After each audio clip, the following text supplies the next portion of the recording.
Welcome to the Culture War. I'm Andrew Wilson. I'm here to host this thing today. I don't know where Tim Pool is, and I forgot my beanie. Here with a great panel. We're going to be discussing feminism. So the actual prompt here is feminism, bringing in communism as a resurgence, and what's the rest of the prompt? What is the rest of the prompt? Feminism is destroying America. That's too long. Yeah, is feminism destroying America? All that stuff. Yeah, exactly. So we're going to get into all of that. It's going to be wonderful. It's going to be great. We got FreddieBM here with us. We got Ian here with us. Oh, God, Ian. If Ian argues with me even one time, we play Helldivers together, and I told him, there's going to be so many team kills. And then, of course, on this side of the table, we have Jennifer. So, with that, let's roll right into our first ad. It is bearskin. Oh, boy. My friends, you've heard of the bearskin hoodie because you watch the show, you know, and you need to get one now. Ooh. Smart people are grabbing theirs now because when it's already freezing, you want the gear that actually keeps you warm. Bearskin is running a 60% off deal right now, so you can finally upgrade the sad excuse for a winter hoodie you've been suffering in. You've been suffering, trust me.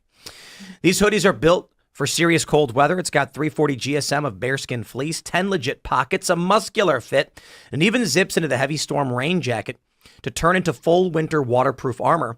Whether you're into hiking, hunting, traveling, or just hate being cold, it's the last hoodie you'll ever need. You'll get the free U.S. shipping, fast delivery, and you're finally kitted out properly for winter, so it's a win-win. Do yourself a favor, text the word TIM to 36912 to lock in your 60% off. Again, text TIM to 36912. You'll get a link sent straight to your phone so you can check it out later if you're busy right now. And when you shop with Bearskin, you're not just getting killer gear, you're also supporting the fallen outdoors and the Hope for the Warriors Veterans programs. Don't wait till you're freezing to realize your hoodie sucks. Get Bearskin now. While it's 60% off, text TIM to 36912. You can also check out baer.skin/Tim. Thanks for sponsoring the show, guys. It is Rumble Wallet on the App Store. My friends, you got to check it out. They can cancel your accounts. They can freeze your cards, decide what you're allowed to buy, say or support. Big banks and financial institutions have total control, and they use it. That's why financial independence matters now more than ever. Go to wallet.rumble.com. It's non-custodial. Okay, let's break this down. What does it mean? On the Rumble wallet, you can trade crypto with people who have accounts on Rumble. It's like an app where you can send people cash, but it's either Tether Gold, or Bitcoin, making it really easy for you to tip people on Rumble and pay somebody money you owe them. Maybe you're going to the store and you're like, hey, man, I want to get a slice of pizza. I didn't bring cash. Hey, let me Rumble wallet you some Tether, which is effectively tied. It is effectively US dollars. It's tied to the US dollar. There's no permission, no middleman, no cancel button. No one's banning you. No one's spending your accounts. Rumble has no control over this. There's no reality where Rumble can go in and ban you and shut down your ability to trade your currency. It is yours. It's not a credit line that can be shut off. It's your wallet, permanently yours. When the systems fail, institutions turn on their own people. Rumble Wallet isn't about politics. It's about freedom and ownership and protecting what's yours. So take control. Download Rumble Wallet now. Step away from the big banks. Go to wallet.rumble.com. And check it out. We got a link for you too. I think it's, okay, well, that's not a good link I can say, but I'll have a link in the description below. Check it out. And we're back. Welcome back, ladies and gentlemen. We're going to dive into the topic. Before we do, I want to go around the table, have everybody introduce themselves, kind of tell you a little bit, just briefly about themselves, where you can find them. Go ahead. Hi, my name is FreddieBM, aka Aaron. I'm live on Twitch, YouTube, doing React stream political commentary Monday through Friday. And then there's an empty chair over there, but the reason for that is because Ian never brings anything to any conversation, so I sent him to get me coffee. Over here... I'm Jennifer Gallardi. I'm a senior policy analyst at the Heritage Foundation, but for the purposes of this conversation, I was a former feminist, 20 years in California, kind of got brainwashed and then saw the light around COVID, started questioning things, and finally came back to being a normal woman, I'd like to say. It's super hot. Be careful. You might want to take the lid off and let it cool down for a bit. Why, thank you, Ian. Ian, do you want to give your introduction? Yeah, I started making YouTube videos in 2006 because I was like, what would Jesus do with this? I was having all these epiphanies about like saving the world, you know? I'm like, communication. If we can communicate, we can overcome almost any issue. Almost like humanity is pretty pretty good track record of overcoming most of our issues, even with global internet and stuff. So it's like the manifestation. Man, 20 years later, I'm glad we're doing something like this. This is great. Let's go. How's it working out though? Is YouTube This saving is the world? a charmed life. I could never. I mean, it could be better. I could be a billionaire throwing money at this and that, but. And I didn't. AI is another issue, you know, in the mechanization of the universe could be like the dehumanization and the roboticization could be a problem. But, you know, I don't know. I'm not a Luddite, but I think it's. How many drugs, Ian? It's the best time to ever How live many? as a human. Is that even debatable? But a lot of drugs? A little bit of drugs. Okay, a little bit of I'm drugs. wired on caffeine right now. So, Aaron, you're a communist. I am a communist. Yeah. Okay. Dive into that a little bit. All for the stateless, classless, moneyless society, promote social equality.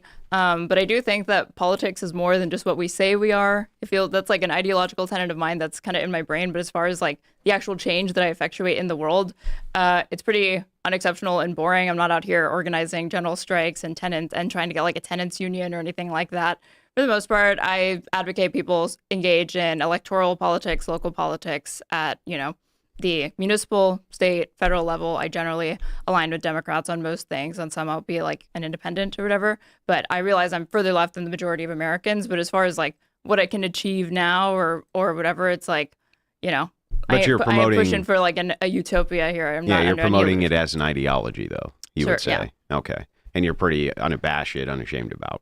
Yes. Okay, gotcha. And I would say that a lot of people that identify themselves as socialists are communists, but because communism is like a dirty word in America due to the Red Scare, people generally in America not being so far left or whatever, they say socialist, but these are used largely like interchangeably. Well, how do we distinguish between what's a socialist and what's a communist?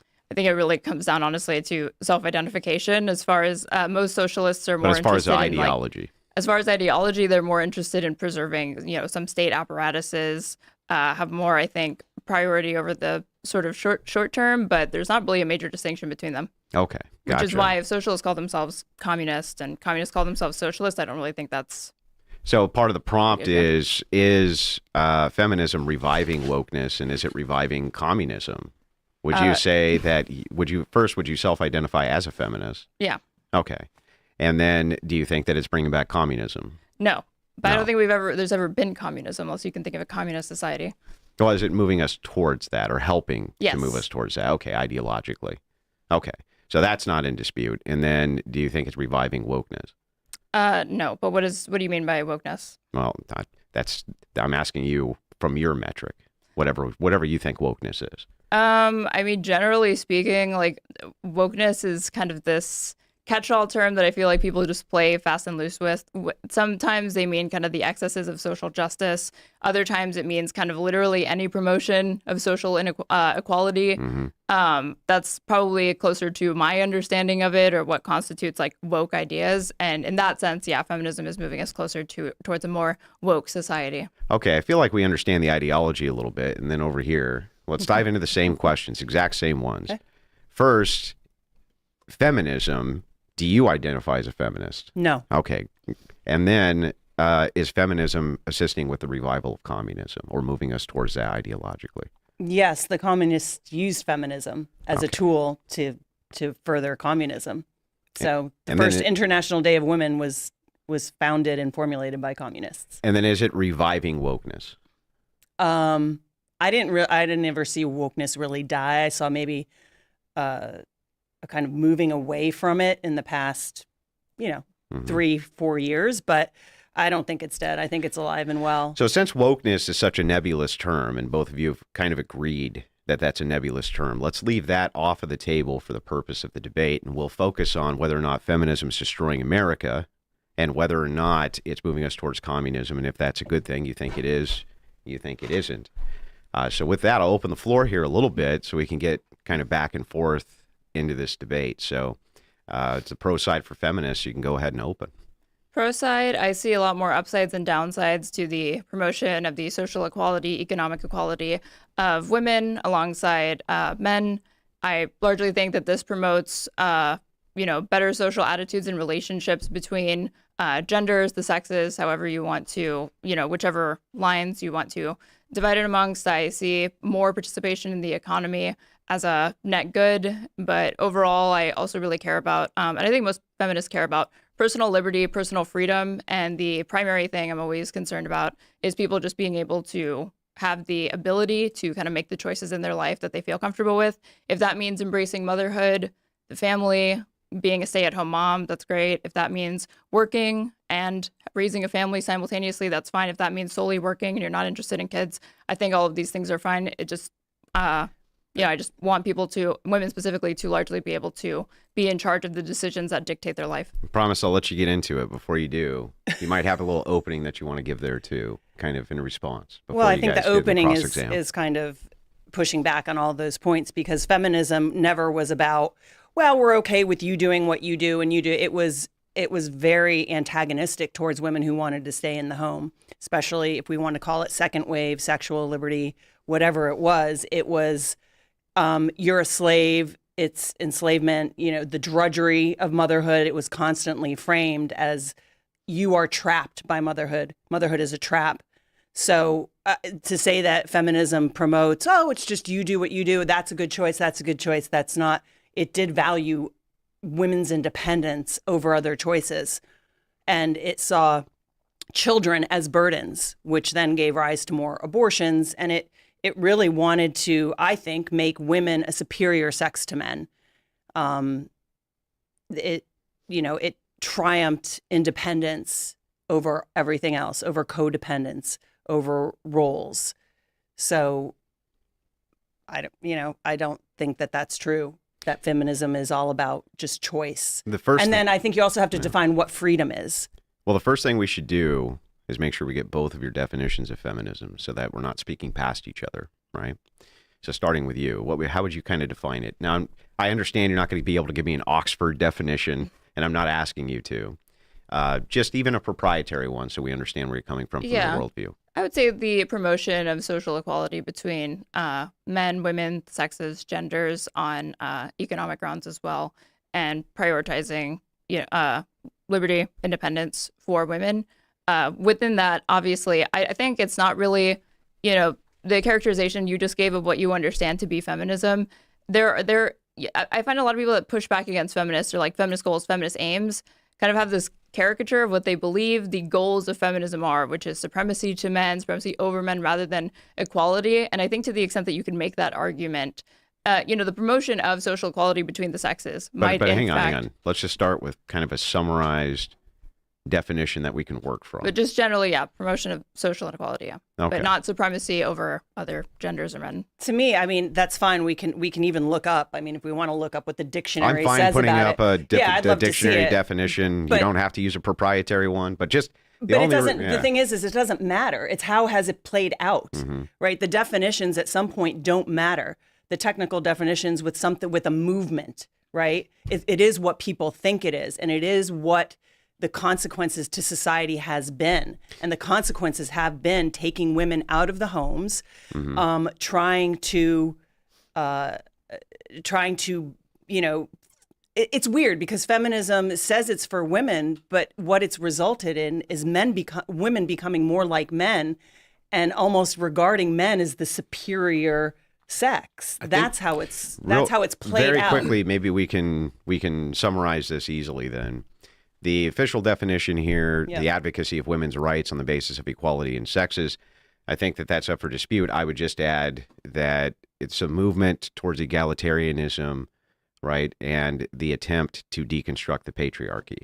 Would you agree that that's about right in summarization? I think that's important. The deconstruction of the patriarchy. So now we've important established kind of something that we can both work off of here for the purpose of the debate. I'm sorry we had to caveat this a little bit, but I want to get to the heart of the issue, or we'll never be able to debate it. And out. even to segment this into four more complex things, is there's four waves of feminism up to this point, and they're all different. And they use the same word, feminism, but they have a different definition in every era that you see it. Like the women's right to vote was a big part of the second wave. The thing is, though, is that she just said the advocacy of women's rights on the basis of equality and the deconstruction of patriarchy. She agrees. You want to stick with that death for now? Well, they're operating off of this worldview regardless of the wave.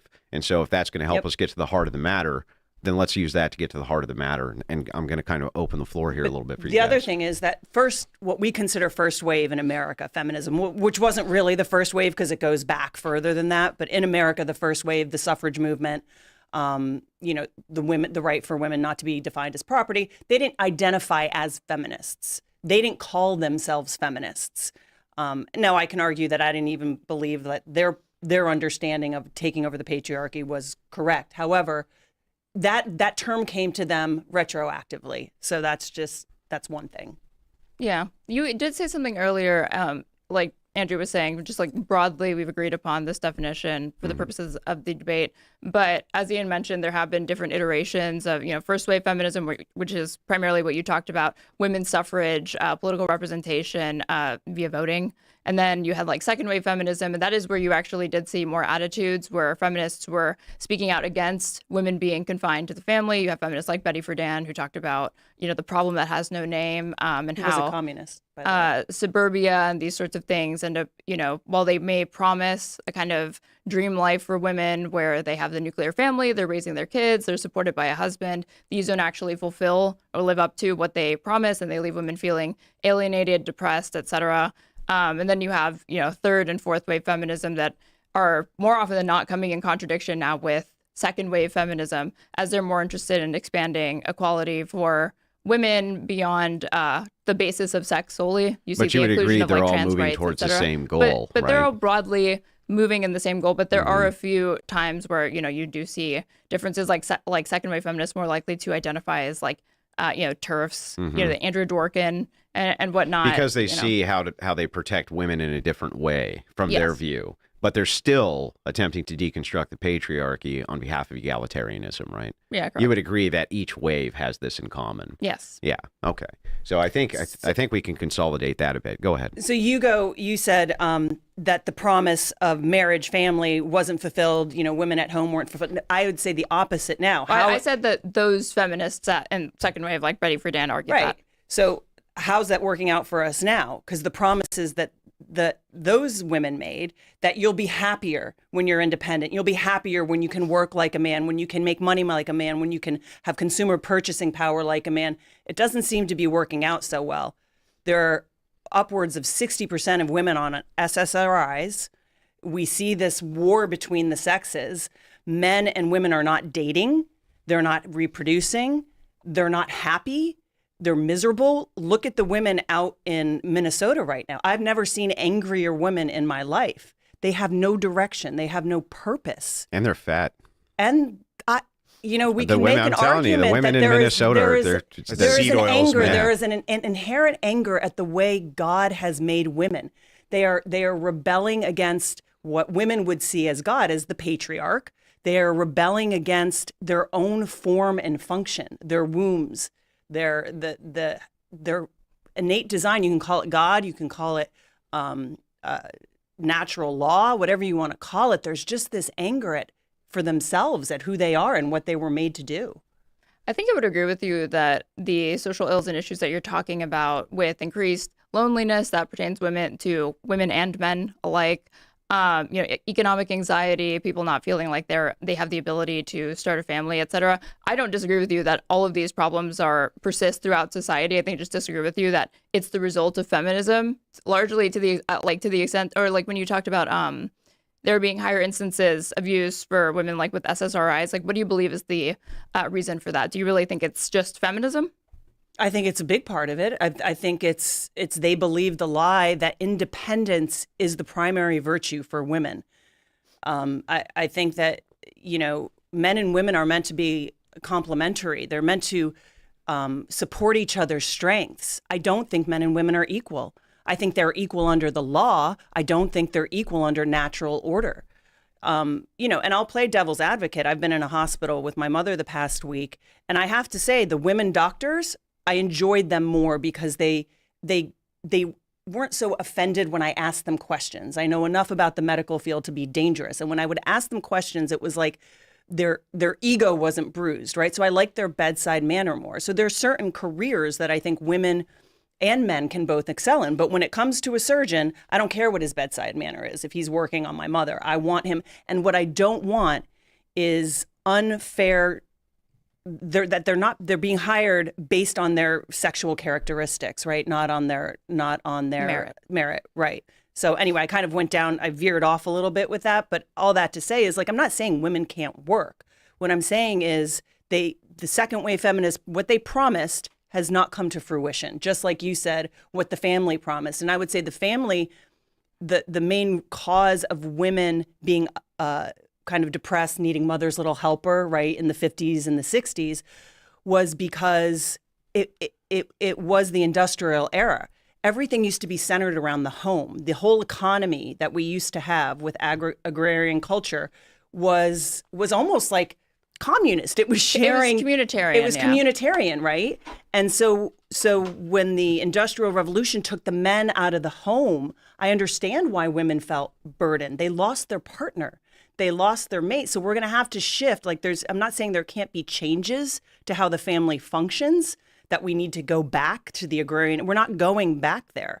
But I don't think you can deny the fact that a family unit, a mother and a father in a loving relationship with children is the best to build a society. I do think that the most important thing is that children feel supported. And right now, given the current economic order, dual income households are necessary for people to be able to adequately support all children that they have. But returning to a claim that you made earlier, you said you don't believe that men and women are equal, right? Not by design. Not by design. But you did say equal under the law. Mm-hmm. Do you support repealing the 19th Amendment? Do you think that women ought to be able to vote? I think that can be up for debate about the pros and cons of it. The fact of the matter, again, it's definitions. It's never going to happen. It's not politically viable. Hang on. I know it's up for debate, but that's what we're here. We're debating. Right, but I also don't want to get off. I don't want to go down into the weeds into this. It's not going to happen. It's not political. I don't think it's not politically viable. I don't think it's the weeds to ask the question. It's a fair question to ask. Repeal the 19th or no? I can see benefits from it. Yes. So yes, you support it? I haven't, to be honest. I would need to think about it more because I don't give. You haven't thought about whether women ought to be able to vote? Yeah, no, I've thought about that, but I can see the pros and cons of both. I do think that, as a single woman with no children, married couples, men and women, have more skin in the game about what happens to this country when you have something to pass down. I would say I'd like to see things, but it's not as it's not as visceral for me. I don't have children. So what happens to this country after I'm gone? I can say, yes, I care, but I'm not passing anything down. My kitty's not going to outlive me. I love that cat to death, but the truth is, so I can see why that only married couples with children should vote.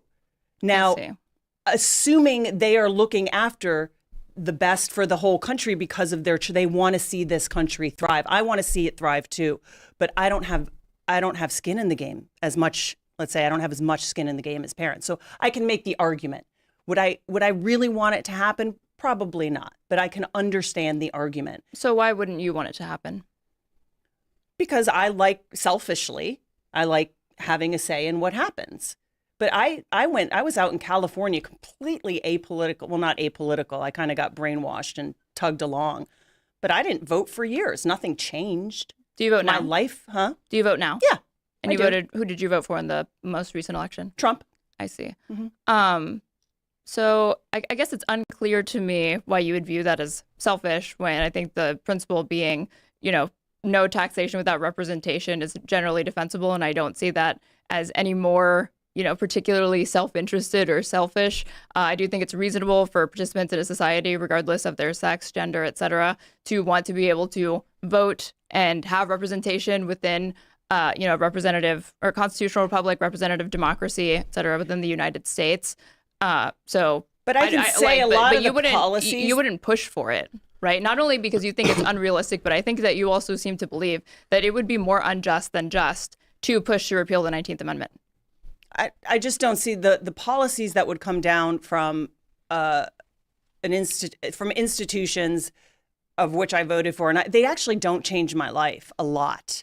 I mean, maybe taxes, but let's say for like medical care. I don't know. I've always kind of lived outside the system. So personally, I don't think it would really matter to me. But It again, wouldn't matter to you if you have the right to vote or if the 19th Amendment were repealed?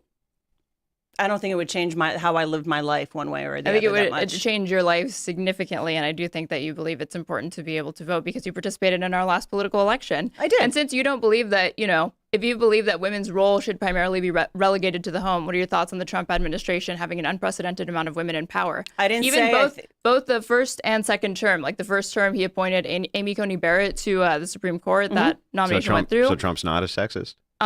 Misogynist? No, I didn't go that far. So But he's a he sexist is- misogynist who puts women in power? No, I don't think those are mutually exclusive. Do you? Yeah, well, I don't see a lot of misogynists who are sexist putting women in power. No. But do you? So you think Can it's you mutually name one? exclusive? Can you name for me the most sexist misogynist person you can think of who's like, I love having women in power? Can you tell me if you believe it's mutually exclusive? Answer the question first? before you ask one. I asked the question first, and you No, never I answered asked mine. the I said, question "Do you first. believe that Hang on. it's mutually Hang on. exclusive?" I asked the question first, and the question was, do you see a lot of misogynist sexists putting women in power or not? And I asked my clarifying question first to get an understanding of where you're coming from. Hang on. I'm sorry. I'm so confused. Which part of this are you not understanding? Do you see a lot of misogynist sexists putting women in power or not? Anything in there you need to find. Hang on. yes. Anything in there you need to find, I'll see that. define for you. I like to answer your question. Yes, Okay, I do see where? that. The Bush administration, his Secretary of State was Condoleezza Rice. I don't think that George Bush would identify himself neither as a feminist nor somebody who Did really George Bush put a particularly lot of women in championed him. power? Yeah, I believe so. I don't think that he had quite the amount of appointees, of female appointees, and women within his cabinet. So but we I'm just giving an generally, example. generally look around at like corporations that put women as boss CEOs and things like this and go, those fucking misogynists. Or does that usually mean something different? Like, for instance, do you think that maybe that would mean or give evidence towards they're not actually misogynistic sexists? Wouldn't that be better evidence for that? No, I don't How? think so. I think because it would be very naive to think that just because you're appointing or elevating women to positions of status and authority, even ones as great as like political authority, secretaries, etc., that means and you're like presupposing that those women in those positions of power being appointed are fine with the social equality of women those or sexist feminists, misogynists etc. always empowering women. That's like a contradiction in terms. I don't think so. I think It's a contradiction in empowering terms. women that have very rigid ideas of what womanhood and what women ought to be doing with their lives. And in those Which ways, is what? Girl bossing in the administration, in the most powerful positions in the world? Those damn misogynists? Do you think that it's mutually exclusive that you could be sexist but also appoint a lot of women to positions of power? I think that it's logically possible, but practically improbable.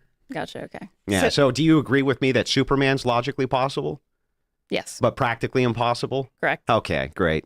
Glad we got that cleared up. Yeah. So sometimes it takes me a while to form my argument. So I do want to go back to your the voting thing, because I do believe that any policies that consider children first will be fundamentally good for all of society. So if the people that are voting for those policies have a vested interest in the continuation of our country as a free democratic republic, if they consider the children first, I think that's good for everybody. So that would kind of be my argument for that. And then you asked me about his administration being women. I didn't say women can't work. I didn't say they will only be fulfilled by a family. Like I said, I am single. I don't have a family. I just think for the most part, for most women, the lie that they were sold. And I guarantee you, if you ask any of these women in the administration, if they were asked to give up their job to put their family first, they would. I know Caroline Leavitt would.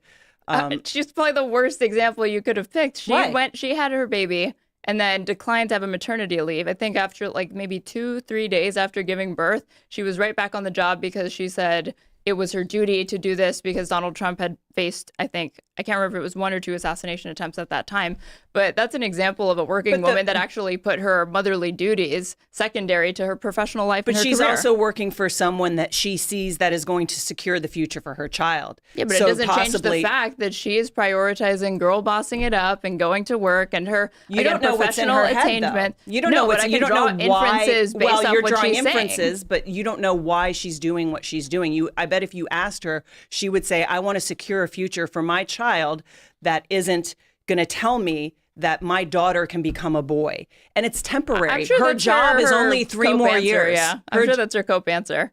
I do think regardless job of is 3 her years. subjective intent, when you analyze the effect that she's having on the world, her actions, yeah, she's putting herself first over her domestic duties of being a mother when she could have taken that maternity leave. She could have done that, but she chose to Didn't you say get ahead in her earlier? career. Didn't you say earlier that you have to, by necessity, have a 2-income household? Yeah, for the most part, yeah. If Yeah, you want to then have what do the you- then best then I don't outcomes, yeah. understand. If it's the case that women need to have a 2-income household, right, then aren't they being forced into work situations? And if that's the case, how can you say that her subjective intent is not to put her family first if the requirement to feed her family is to work?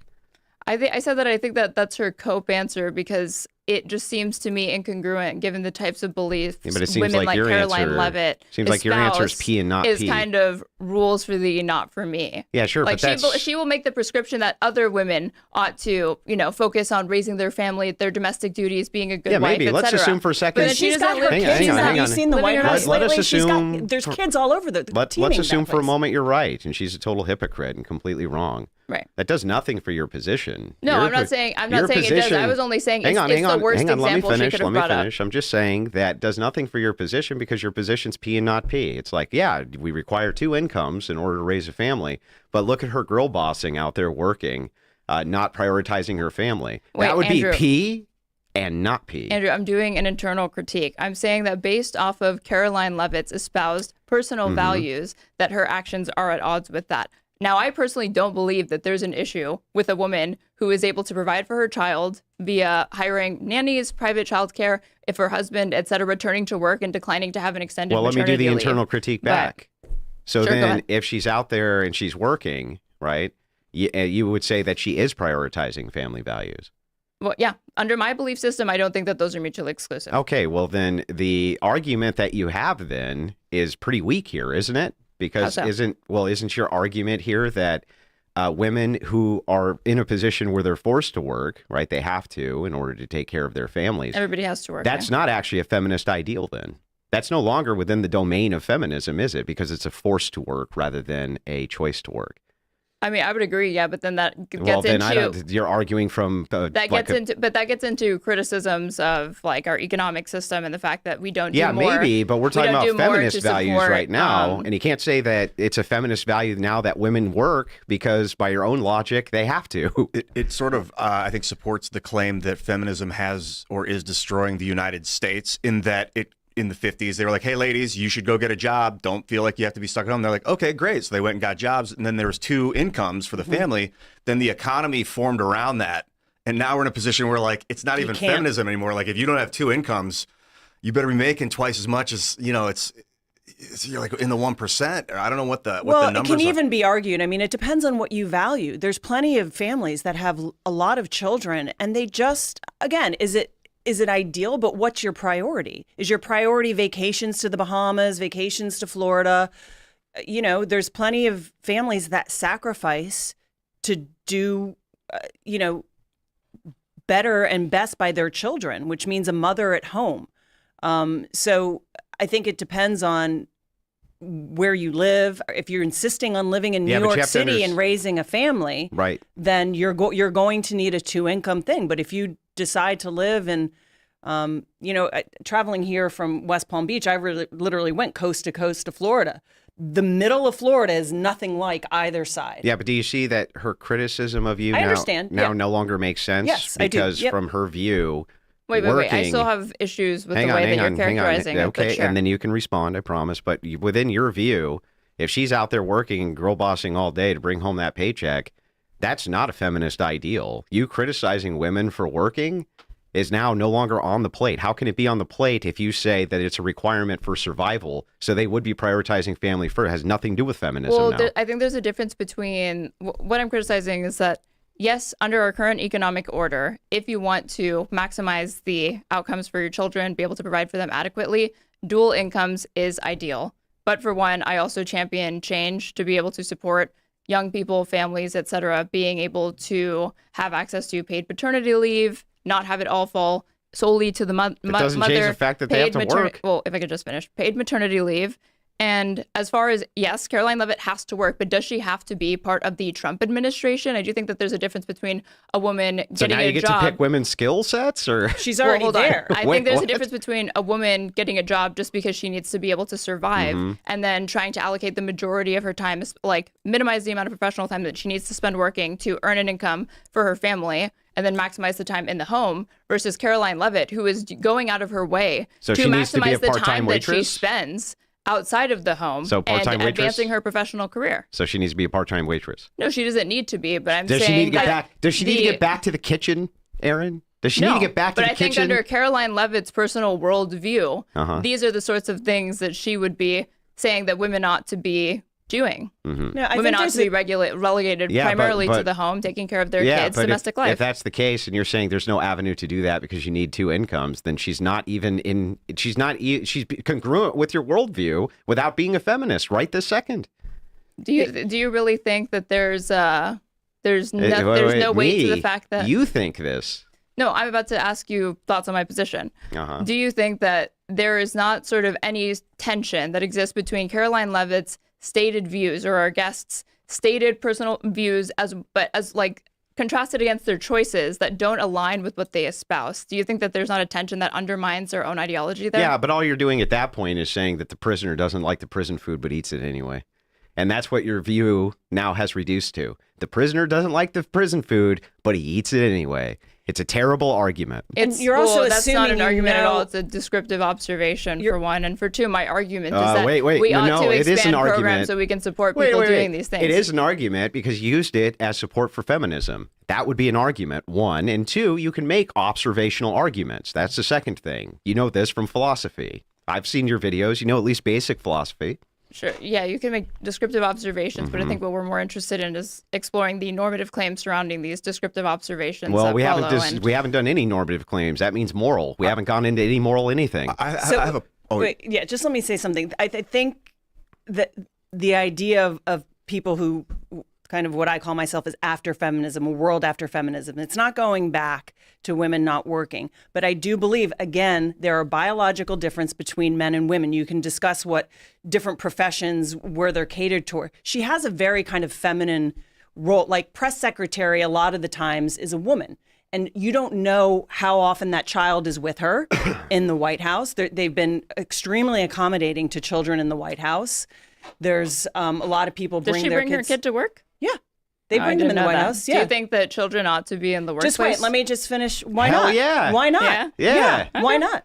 Put those little bastards sweeping the chimneys. Do it immediately. But that- I'm a 4 Yeah, we years gotta old. bring I back want the child coal suit on the laborers, But But face. no. yeah. This goes back to home economics. Children used to work on the farm. They used to be they were part of a valuable economic structure of the home. So maybe that's shifting from the home to the workplace. Maybe they're not providing economically, but why not? Why not be flexible about having children when mother can breastfeed? Why not be accommodating to having children around every night? It's not just take your daughter to work one day a year. And again, there are roles I think that are going to be more feminine, that I think that are more conducive to a woman fulfilling than a man. We can talk about construction workers. You want to go down in a manhole and do that job? No. Right.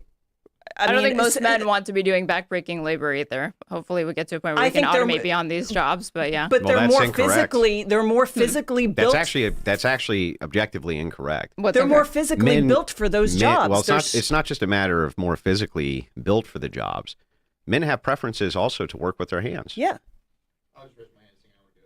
Oh, Serge wants to working go in a manhole, underground. I Yeah, mean, there's men much- physiological, not Men just. much more often have they have preferences towards physical labor Well, and working with their hands. maybe because I wouldn't just say working with their hands, because you can do a lot of things. You can create art with your hands. You can. That ain't working with your hands. I play some guitar. It's Yeah, Get- I mean, there's a lot of. Get down with a face mask You're when you're talking about welding getting in a dirty. food. That's but you're working talking with your safety. hands. You're now putting your. That's not so much working with your hands. You're talking about safety. Anything a and man men are is more doing willing that's to working tolerate, with their hands is going to be a safety hazard. Anything. I think men are more willing to tolerate high risk jobs, right? Coal mining. Well, it's not digging tolerate. trenches. They're capable of doing And it. capable. And Fine, women, that's women both. don't have the same physicality that men have. Correct. and if the guy dies, the girl can still go give birth, but the Now, guy Aaron, can't go this give is usually birth where if the girl argument dies. from Outlier comes in, where you say some women can work on the oil rig. Yeah, they can, but generally women are not generally they can't. choosing to do that. To answer your question, Jen, why you wouldn't bring kids into work if they disrupt the work environment, if they create a vulnerability, like they might get sick. So there's a lot of reasons why little children should not be around a work environment. I'm not saying 24/7, but I'm saying what I'm saying is we don't need to go back to the agrarian age to make more accommodations for family-friendly policies. I agree with you on that. I do think that this more, as like society is becoming more secular, I think that's something that has kind of been lost, but would be a positive thing to reintroduce, would be more communitarian values. And I do think it takes a village to raise a kid. And, if workplaces want to be more accommodating to young families, But it's not- to it's be able not- to help assist them with childcare, et cetera, providing them support for childcare, or, some offices I know have like childcare centers where their employees are able to bring their children while they're working. I think these sorts of things are positive changes.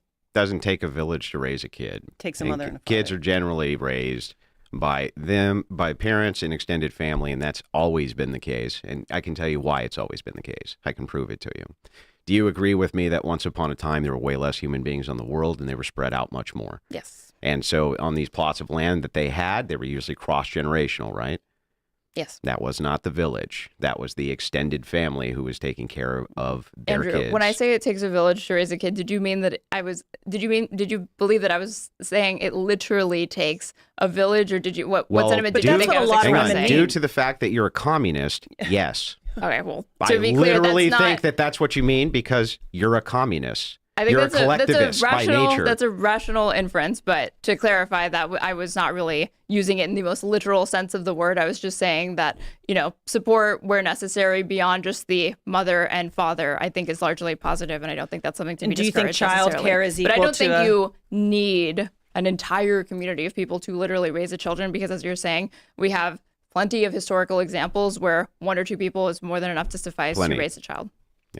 And do you think childcare is of equal value to an auntie or a godmother or a grandparent In what sense? How do you mean? of taking care of a child?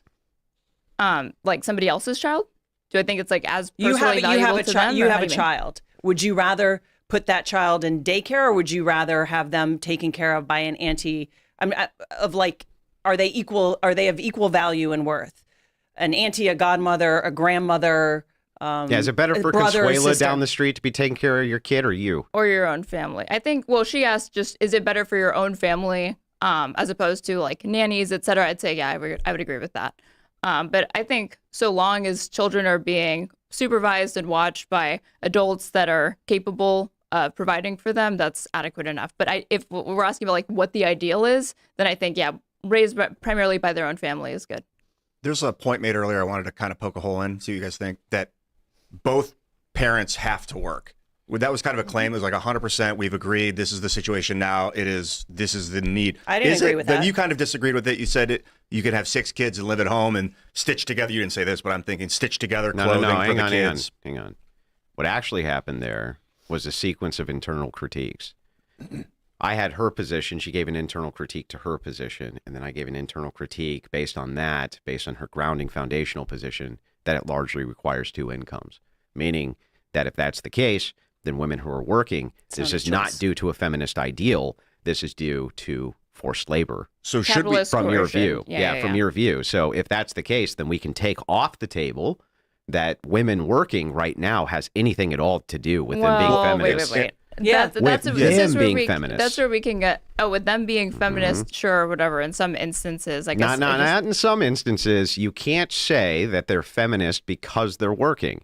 That would be a contradiction to your view that it's necessary that they're working. So the thing is like, again, that whole worldview, I think, is built on sand, but it is your view that almost all women under your communist, and you're using a Marxist lens for analysis, I'm guessing, right? Sure. Okay, so under your Marxist lens, right now what's going on is that the proletariat is being exploited by the evil bourgeoisie and forcing these poor women who would rather stay at home with their little kids suckling at the teat into the workforce, where Well, they not must necessarily. slave away in order to, help their capitalist overlords so they can bring the paycheck home when they'd much rather be at home. No, I'm not saying that absent any economic coercion that you wouldn't see women opting to not have kids or still participate and do labor, et cetera, throughout their day. It would just depend on that individual person at that point. You think? Well, they're But doing you would labor be, regardless. I think you would be able to see people being able to actually like live true to their values absent this like massive economic Yeah, coercive factor. so we can't that's say it's doing it. defensible that because a woman's working, it's contrary to her values of being an anti-feminist. That just doesn't make any sense under that analysis. But as I said, I think that there is a tension there that exists when you're going so far as to maximize your professional outcomes as opposed to doing the minimum that is necessary to be able to provide for That yourself. doesn't make any sense under that analysis either. Why would you not try to maximize your earning outcomes if it's required that you earn money in order to give your kids a better life in this particular environment? Because there's Of more, course you're gonna there's maximize more to those. life than money. Just because I think it's rational for people, women included, to try to maximize their professional achievements. If you really truly believe that a big part of your life ought to be centered around domesticity, then I think that there would come a point where you would deprioritize taking every single professional step, promotion, et cetera, to maximize those earnings and say, if the entire point of but working that's and the arbitrary. entire point It's just of arbitrary. earning money is to be able to enable a domestic life that makes my family happy. Yeah, but that's just then feel- I but don't that need just- but that to go just so far as to feels- become like the press Yeah, secretary but for that's the just United feels States. and vibes. You're just like, I feel like now it's too But much. you're also getting like, into where the- do we get to the actual threshold here? How many promotions can she take before now she's a feminist? Do you just have to feel it and vibe it out, or what? Isn't this a continuum fallacy? Well, it's not a continuum fallacy. If it's because the you're case that asking your me- position is you become a feminist at X point, when is that point? I don't even disagree with you that a lot of it does come down to what you're saying is vibes, but I It's would say vibes. kind of subjective or arbitrary lines. But just because something is arbitrary doesn't mean that we couldn't introduce some sort of like subjective rubric to try to see. Great. What's the subjective rubric? I want to hear it. Well, Why are- it's a diminishing return on work. Like if I need income, it doesn't mean I need to maximize all the way because there's can we just- exhaustion that comes in. So you have to, there's like there's resistance that picks up the more you do. Can we Yeah. just So look you at have the to- practical aspect? Because you're picking on Caroline Levitt, right? You're saying she's a terrible example. You brought her up. I did, but That's you true. said it. I That's did. a good point. You did bring but her up. That's fine, but you said she's a terrible example. I will say she's not a terrible example. That woman had a career before she got married and had children. That was the That was her trajectory. Would you rather her go just work at a restaurant now or do something that she's No. not good at? I think Caroline this is Levitt the trajectory is fine she- making the professional choices that she Right. did. This That's not is the the basis I criticize trajectory her for. she's on, right? Whether the way I see it is God's given her talents. She is using the talents and treasures God has given her to the best of her ability to provide for her family. There is no reason she should start a new career because, if she can manage, she also was obviously healthy enough to get pregnant. When you talk to a lot of women in the workforce, and if we want to go to the fertility thing, they will tell people, women who want to get pregnant, I'll get pregnant in a minute if I quit my job. It's the stress of that workplace environment, trying to act like a man in the workplace environment, that doesn't allow them to be feminine. Somehow she's kept her femininity. She's still getting pregnant. Her health is still there to allow her to have children. And she happens to be on this career trajectory. Let's come back in 3 years and see what decisions she makes after this job is finished. Again, her job is temporary. And you look at someone like Susie Wiles. This is kind of like late stage careers. She's had her children. They're out of the house. So this is good for her now. I truly believe, women can work. It's just they can have it all, but not all at the same time. Right. And so Megyn Kelly talks about this. Her career kind of skyrocketed after her children were a little older. So I just think that women can do different things at different times. Different jobs are more conducive to different periods of women's life. You can't get away from the biological constraints that women are under. So I want to ask you to clarify what you meant by like women shouldn't try to act like a man in the workplace. What do you mean by that? I think it depends, again, on the job. If the time and dedication and stress it takes to become a good lawyer is a lot more demanding, right? So if a woman wants to be a lawyer, that's going to take a bigger toll on her physical health than, say, if she wants to, be an artist or have something that's a little softer. But the fact of the matter is law, medical fields, they're kind of dog eat dog if they're based on skills, if they're based on skill set, if you're going by medical fields. But you just said that when you were at you said a hospital, you were recently visiting your mother, that when you were interacting with the female healthcare professionals, that you actually found them to be more suitable to those roles. I didn't say more suitable. I said, what did you say? I don't mean to they had a better bedside manner. So that is one of those roles. Were they I physicians also don't judge or nurses women. or what roles were they in? Both. But all of the nurses were women. Interesting. Right. But you did have a female physician that you felt had exceptional bedside standard and you did trust with your mom's care, right? Yeah. I'm not saying she's not able to. I also don't judge her for whatever choices she's made. I don't know her family life. Again, so this is where I think the debate comes of what is good for women, but they've made their own choices, but I don't think I feel like it's if at odds we're with talking feminism. About Andrew saying that he feels that too much of my, internal critiques or whatever rely on sort of cutoff lines that vibes and arbitrary red lines that I'm drawing. What you're outlining really does sound very vibes based, which is that you're fine with women, taking certain professional roles or whatever. And every time I ask you for specificity, you're kind of like, well, it's really going to depend on the individual and we don't know their life story. We don't know the medical this, field and it is just different. seems like you're incapable of That's making more. Look, that's a fair critique. That's a fair critique. I get it. It just seems like you're incapable of making kind of broad prescriptive claims that don't lead to a bunch of examples that you will say, well, that's an exception, that worked in that case, and that's an exception, that works in that case. But then just how many more examples would you need to what I need to introduce to you before you're like, maybe these standards that I've outlined just really don't hold up to scrutiny. And it's a lot more complicated than just saying women ought to be doing this, but not up to that point, because now it's just coming down to your vibes versus my vibes. No. I think it's complicated, but I do think, again, if that woman chose not to have, I don't know anything about her, just like you don't know anything about Caroline Levitt. I don't know her personally. I can only look at what she does and go from there and try to make, draw inferences off of her behavior. Right, but I think that's dangerous to just draw inferences. Why is it dangerous? That's how we do everything. I was going to say, we can't make observations about what people do and then make judgments from there. What's dangerous about that? You can make a judgment, but I think is it dangerous? Why is it dangerous? Well, I mean, it can be. For instance, I have a rolling chair at my house, and I usually make the inference that if I sit back a certain way, it's not going to fall over, and sometimes it does, and that can be dangerous. So, inferences can be dangerous, but I think generally that's how we reason things out, is through logical inference. So the critique she's making is fair, right? My criticism to her was, look, you can't be using vibes. I was attacking the foundation more than anything. That was the end where I was moving into. You can't just use your vibes as an arbitrary metric. But her criticism to you is also equally fair under that metric. It's like, well, when do we get to the specificity? So to move this kind of debate along here. Well, let me kind of answer that. I think it might have to do with low dose cortisol in the workplace. If a woman goes into a job that stresses her out, it's going to cause fertility issues. But that's kind of up to the woman.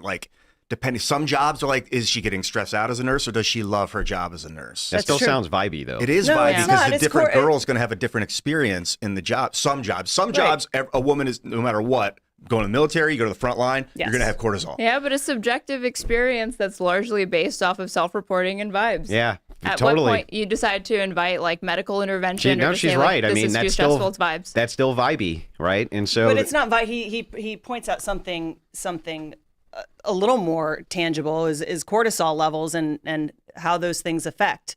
I mean, again, there are a wide range of women. I don't think women have to be all one thing. I don't think all women have to be mothers. I agree. Yeah. Feminists agree with you. Yeah. That's fine. But I do think there's a better model for society to thrive. Yeah, but the patriarchy agrees with her too. In what respect? That all women don't have to be mothers. Yeah. Okay, in that Yeah, sense, yeah. that's That true. would be like, so the thing is like utilizing this idea that, oh, well, feminists want this for women. Feminists also want to deconstruct patriarchal systems. Right. So let me give you a logical argument here, okay, that I'd like you to respond to. How can feminists do that without appealing to the patriarchy? How can they take down the patriarchy without then appealing to the patriarchy in an infinite regress? How do you mean? Well, I would argue that men have the monopoly on force. Okay. Overwhelmingly, they have the monopoly on force, and they always will have the monopoly on force. My proof and evidence is half of the world. Half of the world right now, if they decide women are enslaved, and did, they were. And women could never appeal to anybody except men for their rights because they don't have force. So because that's true, you tell me how it is that women, feminists, how it's actually logical for them to say we're going to dismantle the patriarchy, even though via the force metric, they're going to infinitely have to appeal to it for their rights. I think there's kind of an to address your question. I'm not trying to avoid it. I just will say that like I do take some issue with the framing that maybe you could help me clarify. Sure. I do remember you presenting this in a conversation that you had with Max Carson, where you laid out this general premise, the force doctrine. This Who's is Max men's domain. Carson? Mr. Girl. Oh, yeah. And I largely agreed with his view, which is that he feels that you would set up a system that presupposes that there is sort of this like unity that exists between like among men and among women very, very neatly. So you're saying like if all men wanted to enslave women, like they would be able to do it because men are stronger than women, etc. Like half the world. Right. But he So gave you it, this sort of it presupposes how most of the observable world actually operates. in that respect, and that's not what I'm taking issue with. The part that I'm taking issue with is just that it would break along these lines very neatly. No. That's not the argument. But the what argument he isn't, presented yeah, to go you ahead. is just that it would be like saying like if you have a group of people whose names start with the letter A, and then you have all the people whose names start with the letter B to Z, all of those people work together to overcome the people whose names start with A, then yes, almost by definition, they would be able to like overcome the people with A, No. probably. No. Well, yes, but also no. So let's copy out a few things. First and foremost, do you agree with me that there have been many revolutionary fights and slave revolts? Yes. Okay. Can you name any of them that were led or fought by women ever in No, history? I don't believe so. Ever in history? No, I don't believe so. One time in history. No, I don't believe so. So then what's One. going on is that... Boudica, the No. Celts, they No. fought the Romans. No, Yeah, that was Boudica. men, guarantee it. No, We can Boudica look it up. was a queen. I mean, like, they were- Having She a rode the queen, chariot, dude. Hang on. Having a queen there doesn't mean that the people who have the monopoly on force weren't men, because it's always men who have the monopoly on force. And so the reason she can't she can't point to any time ever in history that slave revolts and things like this were ever in operation by women.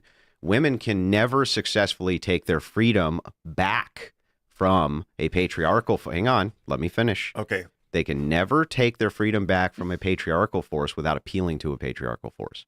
Ever. Not that queen, not any fucking queen, not any person ever in the history But of all it of seems like you mankind. said because it hasn't happened, it can't happen. It can't. But that's saying the only justification is because it hasn't happened yet.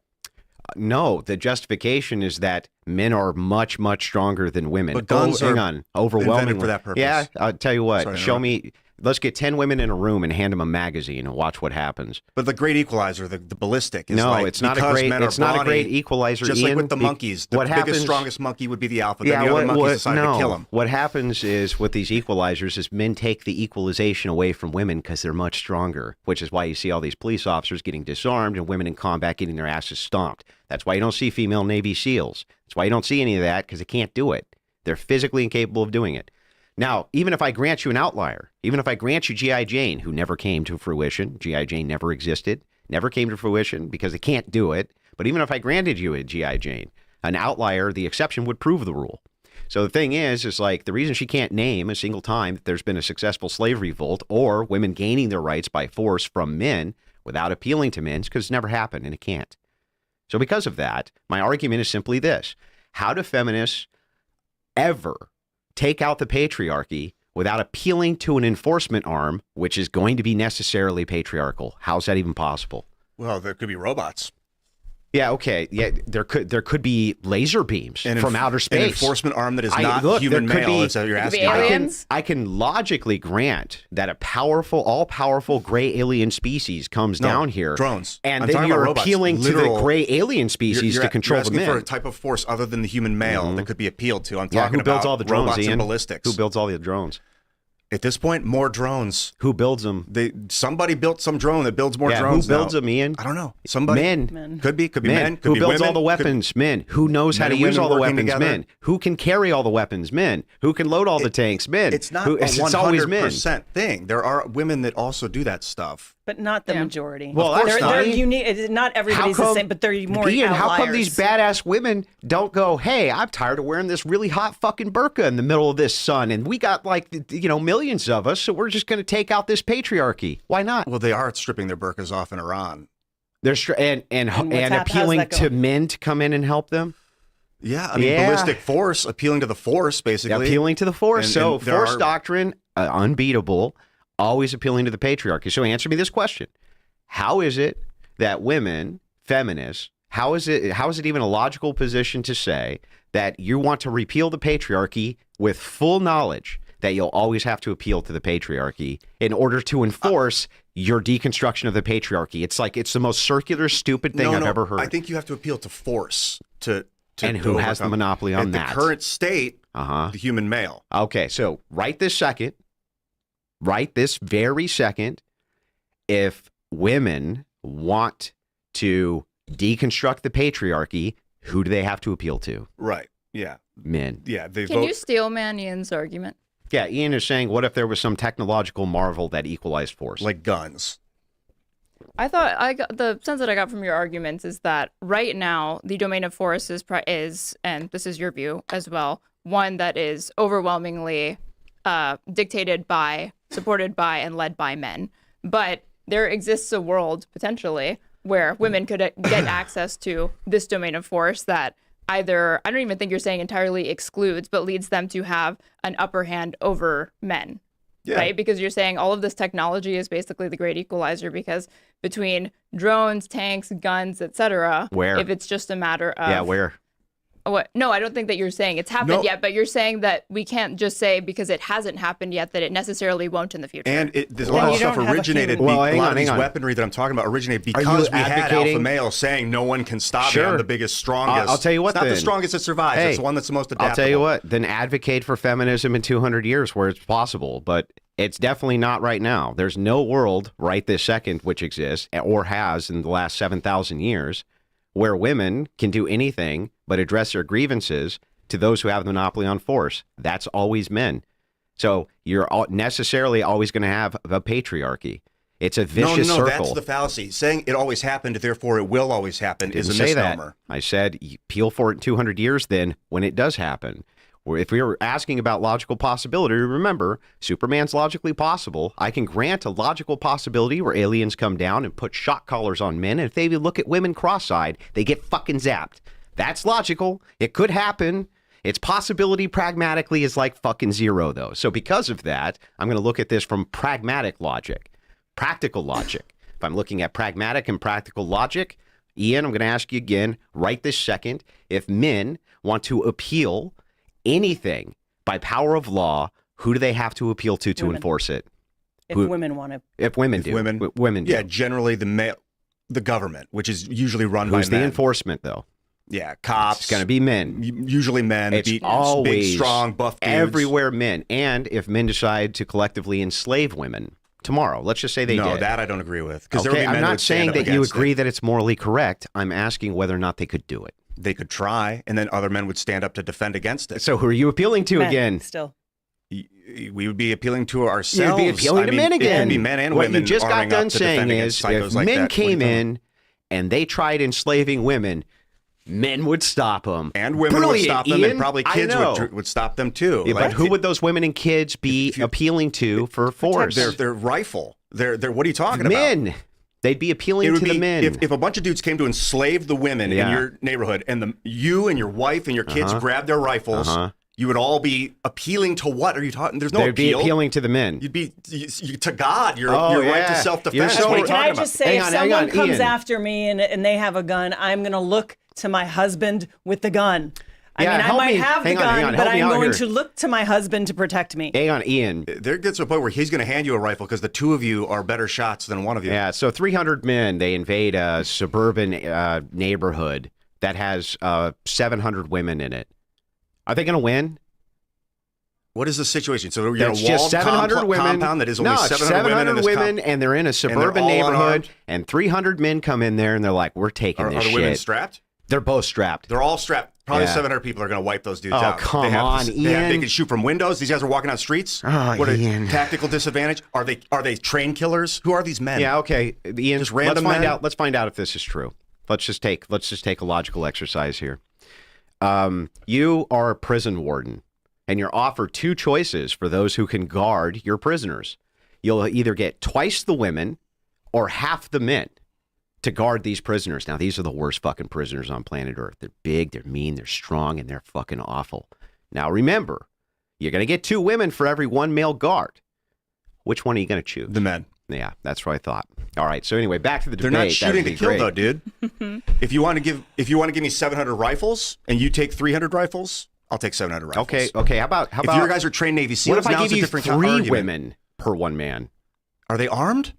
What Yes. are you talking about? Hang on. They have All rifles things to are shoot, to equal. kill? In the guard towers, you can still have some women who are armed. The ones who have to patrol the floor, though, they're Look, women. if I need dudes in hand-to-hand combat, that's its own thing. But if I need guards with guns, I'm going to take triple the guns. What are you? Yeah, in the towers, you're going to take guards in the tower, triple the tower. I get it, but who's walking the floor, Ian? Put some, I don't know, big burly dudes down there. Yeah, that's But right. well, that's not the argument. That's Your right. argument is that men can arbitrarily enslave women because they're stronger. I mean, it's the Yes. it's almost like black and white, Oh. like lack of Hey, evidence. let me Like, ask you a question. That's why we built guns to Hey, defend Ian, against that Ian, mentality. Help me out. In Iraq, was there a right to own an AK-47? I don't know. There was. How come the women didn't overthrow the vicious patriarchy? In Iraq? Yeah. Are you talking about Saddam Hussein? Yeah. How come the women, even though you could have an AK in every home, how come the women didn't grab that AK and just go, I don't know. I want my rights? Did they want to? Did they? Yeah. Well, Did they don't they want to? I don't think would they you want to wanted to live in overthrow oppressive Saddam. heat with your burqa? I don't think they wanted to overthrow It's because they Saddam. fucking can't, bro. They can't do it. There's never been a female revolution ever using physical force against men, which has ever been successable or even really I mean, tried. the French Revolution which was full of men who were in. was started by Come on. women, dude. Who was taking the men to the guillotines? Who got the weapons out of the Bastille? Who? It was the women. Bro, who was using them?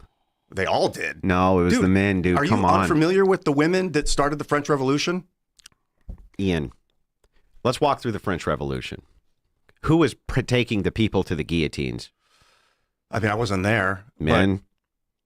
But, you're saying 100% men? Is this your argument? It was all men. Almost, yeah. No women, all men. Yeah, basically no, all men. I cannot believe But that's an let's- extreme. I'll tell you what. I'll just grant it. It's 5% women. Dude, So the women started the I'll revolution, just bro. grant- Do you I'll not just- know that? I'll just grant it for you that it's 5% women who The women who are started fighting. the communist revolution in Russia, too. Yeah, so what? It has nothing to It do was with a force successful doctrine. overthrow of the It has government, bro. nothing to do. You just said there was with no force doctrine. successful revolution started by women ever. No. With physical force. That was In the other French words, Revolution. No, what are you talking? dude. They robbed the bank. Sorry to interrupt. Make your point. Let's pretend for a second that you have 8,000 women in cages, okay, who are slaves. And then you have slave masters, okay?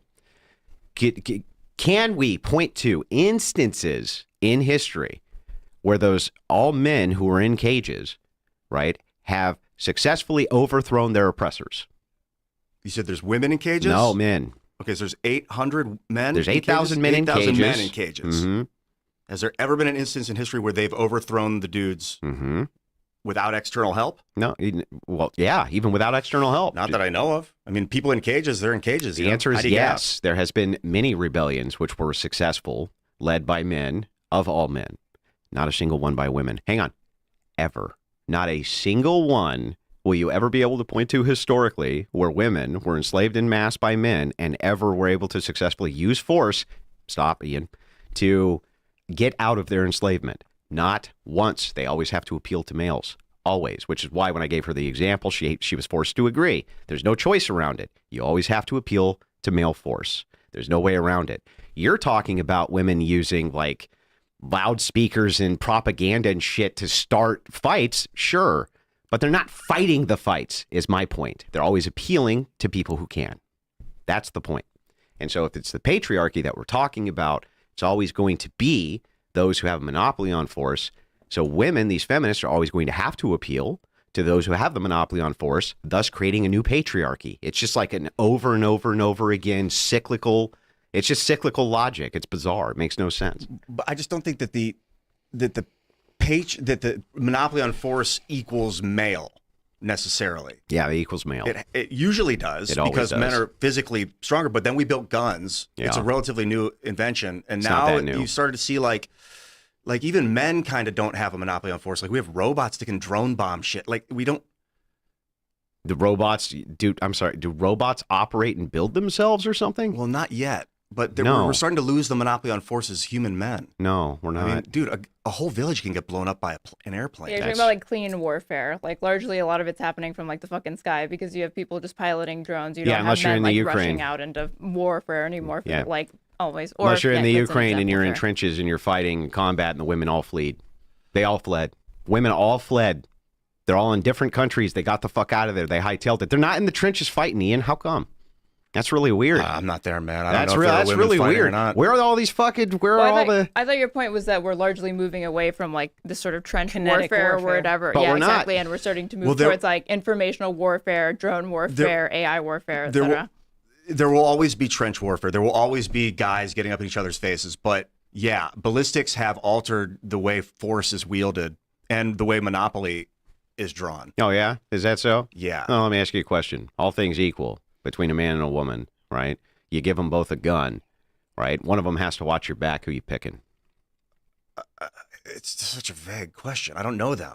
You don't know who them. are they? You're just going to What's the pick situation? two. It's going to be completely random. You're going to push a button. It's going to be a random woman or a random man who shows up with a gun to watch your back. Which button you pushing, Ian? I don't know, man. You don't know? I don't know. You're not sure? Just pick the guy and get it over with? Yeah, like, that's what right. if Kamala Harris had That's become right. president? Who would have had the monopoly on force? It's still always going to defer to the enforcement arm. They're always going to have the monopoly on I'm force. sorry, you said they always look to their leader, right? They look to the one to lead them. You Who can would be look. leading them? A You woman? can. Here's the thing. You can look to leadership unless you get to overthrow.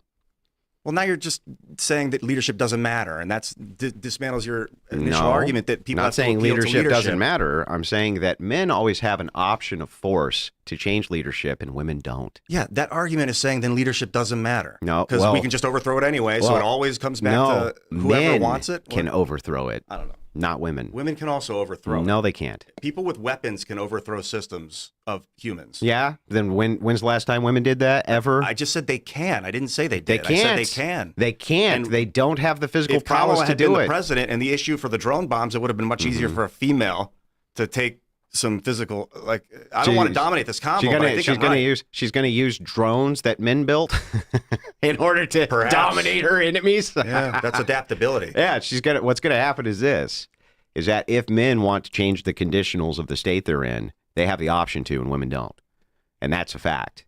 And so the thing is that if men universally decide that they're going to enslave women, there isn't a fucking thing in the world women can do about it. But if portions of men decide that they're going to enslave men, there is something men can do about it.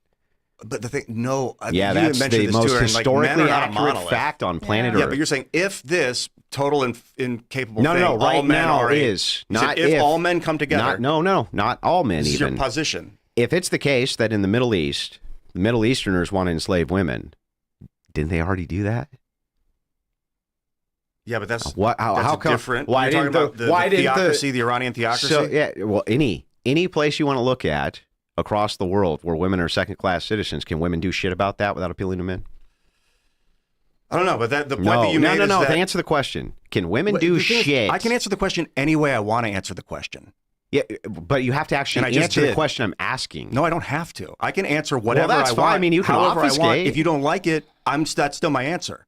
Oh, okay. Well, then your answer is I don't like your question. You like gish gallop 3 questions in a row. I didn't gish gallop I'm starting anything. to disprove your first point. I'm and you asked me asking. 2 questions about I'm only the asking Middle Eastern one slave question women. I want actually answered. Give it to me again. Okay. The question I want answered is right this second in the Middle East. Okay. If women wanted determined to get their rights back themselves, right, without appealing to men, Can they do it or not? They'd have to appeal to like an external authority. Similar to the American revolutionaries. They couldn't do it alone. They had to appeal to the French. Like when you're under the boot, it's hard to get out without appealing to, but it doesn't have to be a man. It could be a queen, you know, Queen Elizabeth or whatever. It could have been. Or you got to flip people. You got to find defectors, like male defectors that are willing to fight on their side. Males again. Back to males again. Well, I mean, females make the best spies. Yeah. That's true. But you're always appealing to those pesky men for force, and there's nothing you can do about it. Every single time. And that's why force doctrine's an unbeatable position, because it's the observable fact of the world. That I agree with. Force doctrine, yeah. But I don't think it always has to be a male in control of it. But it is always men who are in control of it. Queen Elizabeth is an example of someone that was a dominating military force that was not Of a man. who? A dominating military force made up of which sex? All of them. Men. Men and their wives, and they were the dude go out on the like boats. if we look up, let's look at, can we find out what percentage of her military was men real quick? Yeah, but dude, earlier you were talking about how people appeal to their leader, like No. the masculine, that you're always I'm going to talking appeal about to. who can change the conditionals of their leader. The argument that strength gives you primary control is a fallacy. It is adaptability. Strength, What's the fallacy? that the stronger you are, the more likely you are to be in control. That's not fallacious. No, strength has diminishing return. Yeah, but and that's it also not makes you a target. But that's not a logically fallacious argument. That would be a proposition. And so the thing is that propositionally, there's no fallacy there to make that statement, especially if it's observably true, and it is. No. Yes. The strongest men are often the easiest to destroy. Sure, by other men. By guns, by people with guns. I'm not talking Wielded by we're men. past hand-to-hand combat, dude. It still exists, but that age of like men can strangle their woman until she does what he says is gone. I mean, you technically can, but there are cameras on you now. Do guns require hand strength? A little. Yeah. Do they require you to be able to carry a lot of equipment with you? Do you have to feed No. yourself? Yeah. Well, I'm sorry. You don't have Guns?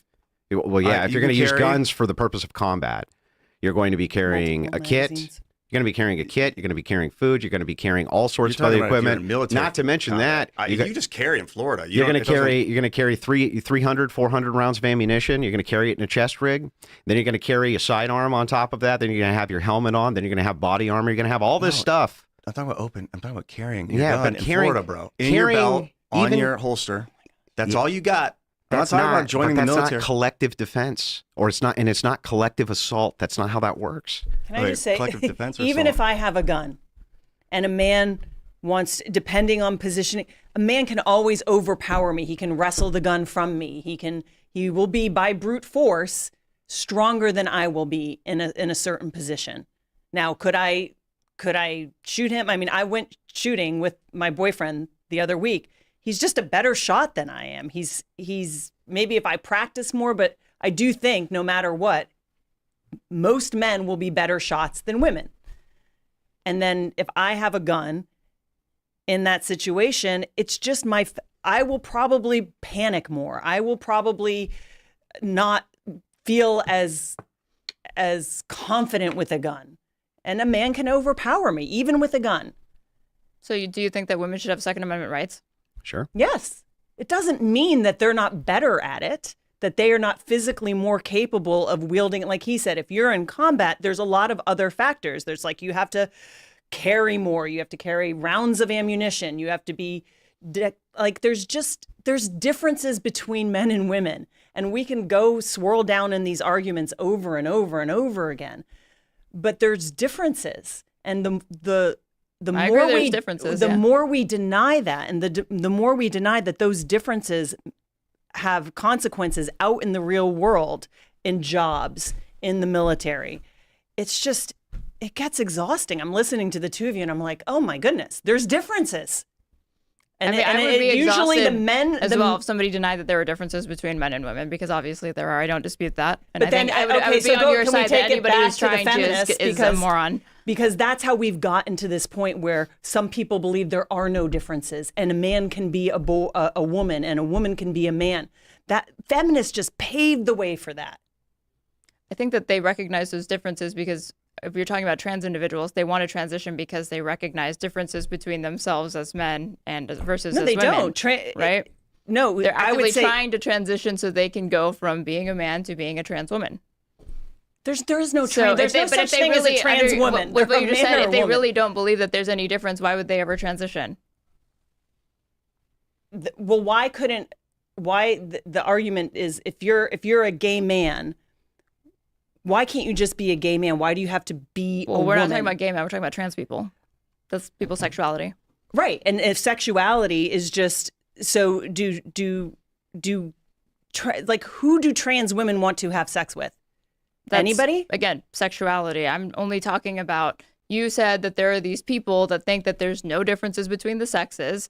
And if that were the case, why would they be bothering to undergo a physical transition or a medical transition if they really believe, oh, men and women, there's really no differences between us or whatever? You wouldn't even see trans people if that were the case. Or to the extent that you saw it as a phenomenon, it would literally be refined to just like social transition and like cross-dressing and changing their names. But they take cross-sex hormones, they take puberty blockers or whatever because they recognize that there's differences between the sexes. But they're trying to be something they're not. They will never be Okay, but women. it's a separate argument from whether or not they believe that there are differences between the sex. Trans people recognize that there are differences, which is why they want to transition. Andrew, do you disagree with this, or? Of course. Sure. Yeah. Oh, so, I did want to ask you so about. let's- Wait, really quick. well, Can we go can't back to the move forced into doctrine we thing can't really move quick? into this argument now. I love how you're Wait, like, no, we can do it. We can do it. But I had a I thought question we were about about to move into one of my favorite topics. No, I had a question about the forced doctrine thing, though. Okay. So, given that this is your view, Yeah. how do you explain there being like social rights movements for women and like more Yeah, you parity can- now between Sure. men and women than there existed, you know, Well, 1,000 years ago? I don't know about parity. That's a hard one to prove. What do you mean parity? Parity how? Political power, suffrage, for example. Oh, I see. So, are you saying that can you appeal to men for rights and they give them to you? Sure. No, I'm asking you, how do you explain different social That movements women appealed to men that for have led rights and to- got them, yes. But they were appealing to men for them. Right. And now they want to deconstruct the patriarchy, which is the same thing they're going to end up having to appeal to again for rights. And it's just going to be a vicious cycle. They're going to appeal to men again, and then they're going to appeal to them again, and then they're going to appeal to them again, and then they're going to appeal to them again after that, because that's all that they can do. And any time collectively men decide to not let women appeal to them, they don't have to. And there's nothing women can do about it. And that's the actual fact of the world. Now, you may not like it. You may say that, Andrew, that's immoral. Andrew, do you morally support that? You can make all those claims if you want to. But this is a descriptive truth of the world, is that if men decide that you don't have rights, you don't. If they do that, but I think that's highly improbable. Why? Like, if by what you mean, if they want to do it, is it logically possible for them to do No, it? no. Yes, it's logically possible It's for them actually to do it. pragmatic. It's Is it the pragmatically most possible. possible or plausible? No. in Yes, my it opinion. is. Yes, it No, is. because And here like I'll- Ian was saying, I'll that prove it. there would be defectors. You would see there would be I'll prove plenty it. Mm-hmm. of men, and probably men that you would call like feminized, sissy men, etc. Do Gay men that don't see themselves as Mm-hmm. benefiting from patriarchy or whatever, that would be totally down to join this Do women's you- liberation movement. Okay. And I understand the similarly, argument. you'd find women that are like, yeah, fuck this, I don't want equality. Yeah, but can I'm going we to support men. But can we point something out, which is also an objective truth, that it doesn't matter. It's not a guarantee of victory because you have some men who defect, and it's not a guarantee of victory because you really don't want it to happen. The fact of the matter is that we've had many republics in the past that have failed, and Well, no victory is guaranteed. They end up coming back, right? It ends up coming back to the idea of force, and then you have empires, and they end up falling because it comes back to the idea of force. And while all this great technology and electricity and all this stuff that women like to take for granted, which makes them believe in some crazy fucking world that they're the equals of men physically, which is the biggest crock of shit I've ever heard in my life, or that they somehow have equity with men or ever could, at least in that domain, right? I wouldn't say that they have less moral value. I would never make that claim.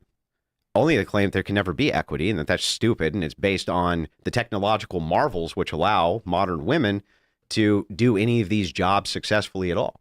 And if men decide at any time that they want to take that away, women can't do shit about it. But men can, meaning if groups of men want to take rights away from other groups of men as collectives, men have choices there. We have revolutions. We fight them. We kill them, right? Or It's they not kill always us. as simple as like the stronger party winning, though. I was going to bring agree. this up while you were talking, like an example of like, okay, the Vietnam War, right? By all metrics, but previous to that starting, it would be rational to assume that the United States is going to crush the Viet They Cong, did. right? But They did crush him. yeah, there were tons of deaths, obviously, but the Viet Cong were able to make significant dents and cause Nope. high casualty rates. We had to have a lottery and conscript men to go fight in this war that they were not really interested in fighting. The Viet Cong had a ton of women in it, so it's not, even though No. you can, Here's what you actually- can have high likelihood that one party is going to succeed or another, but like, would you say like First of all, the hang on. United States Let's won the Vietnam revise. War? Let's revise a couple things. The United States lost our objective of the Vietnam War, which was to stop the spread of communism. That's true. I agree with that.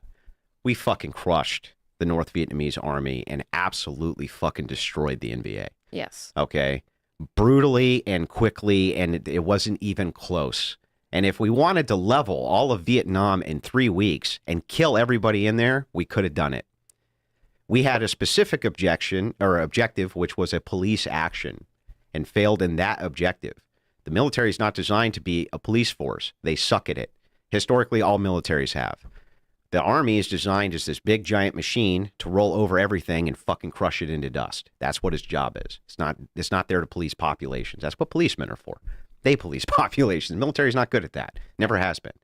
But if you're asking me if we're appealing to force doctrine, oh yeah, we could have crushed Vietnam like it was nothing. MacArthur could have invaded China and crushed them too if he had wanted to. The thing is like, ultimately it's always coming back down to the idea of force and who has the monopoly on it. And I've never seen any historic evidence ever that women have ever had the monopoly on it, nor ever successfully fought for any sort of independence or freedom where they don't have to appeal to men. But I've always seen men do it where they never had to appeal to women.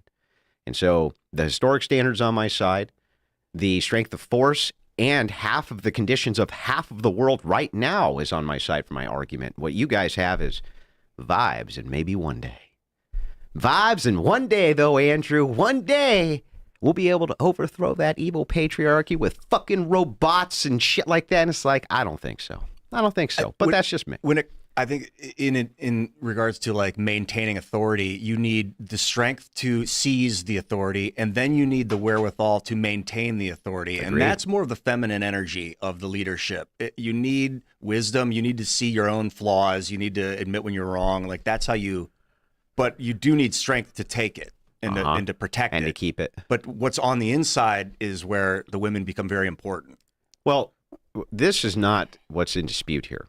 What's in dispute here is not whether or not you can craft societies in which men grant women rights. Because I would argue that obviously we can see societies right this second. We live in one where men grant women rights. God, I don't want to interrupt you, but God grants the rights in our society. Oh, yeah, does he? Well, that's what the Constitution says. Well, the Constitution operates on an axiom that all men are created equal under God, right? This is axiomatic.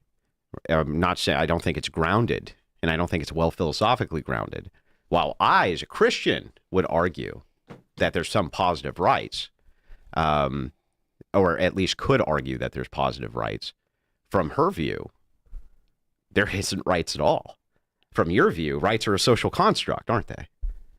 I mean, rights are whoever is able to enforce them. That's right. So it's a social construct.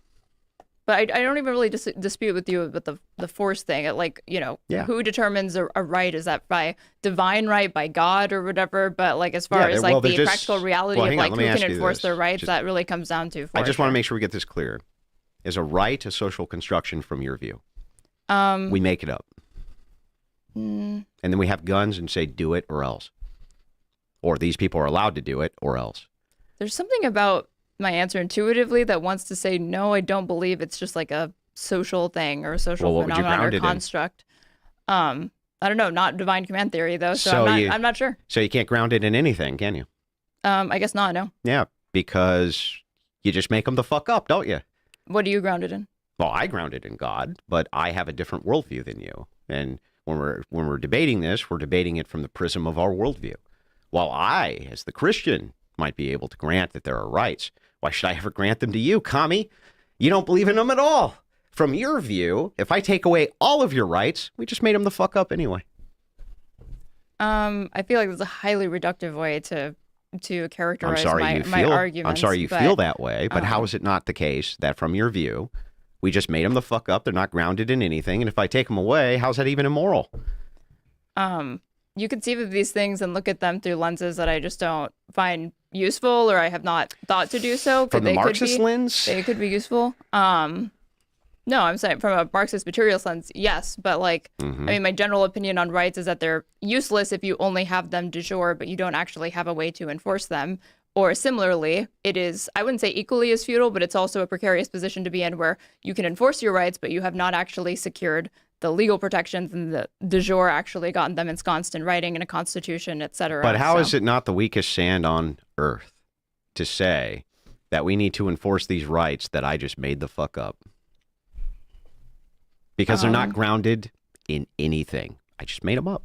And you think that them being grounded in God makes it more Well, superior? I think that the only argument that you can give to men, the benevolency of the patriarchy, is the entire appeal from people with your worldview is to appeal to us and our view who believe in rights because of God and say to us, don't we deserve them too, even though we don't actually even share the view? To which I tell Christians, no, fuck them. Give them nothing because they're appealing to your benevolence and they should beg for you to be as benevolent as you are because from their worldview, they have nothing to ground it in. Like you said, you have nothing to ground it in. You just made them up. Why should I believe them? Why should I believe that you have a right to do anything? You don't even believe you have a right to do anything. Why should I believe in like divine command theory and that because God says it is, then it is? That's the beautiful part of the argument. You don't. Because if we're operating off of your No, but view, why should I? I'm just gonna grant that it's false. Who cares? If we're both building it off of a house of sand, and I just made up divine command theory, and you just which by the way I don't believe in divine command theory, but if I did, I'm sorry. okay, if I just grant that I made it up, it doesn't help your position a bit. What is divine command theory? It only helps my position. Hang on a second, Ian. 1 second. It only helps my position. Sure, I made the whole thing up. How's that helpful to you? Well, I'm asking, how do you intend to spread this to people that don't believe in your worldview? With this argument. Because you're going to have to appeal. Persuasion, which you're is going to more have to important appeal to my worldview, whether it's true or not, because it's the only one, right? Which I'm going to postulate. I'm going to ground rights in. You just got done saying rights are not grounded in fucking anything. So if that's the case, fine. I lied and made the whole thing up. But rights aren't grounded in anything anyway, so it doesn't help you a bit. If I take them away. But you think they're grounded in the divinity, so I'm saying that a lot of people. So you're in a appealing to world my that's view again? Yes, I'm appealing to your to your view. And in a world that's increasingly secular, how do you intend to persuade people? Do you think that Christians ought to be using force or persuasion? What do you mean? I'm sorry. Me? Why do I need to do anything when the view of my opposition is that they have no rights, can't ground them I'm in not any... saying that you need to do it. I'm asking you Yeah, how right. you intend to. This is how I promote intend to this. do it, by pointing out that you live in your whole house is built on sand, Persuasion? and you have to Over force? literally appeal to me. Well, even if I used force, you have no appeal against that. Nothing's grounded in anything. It's just all made the fuck up.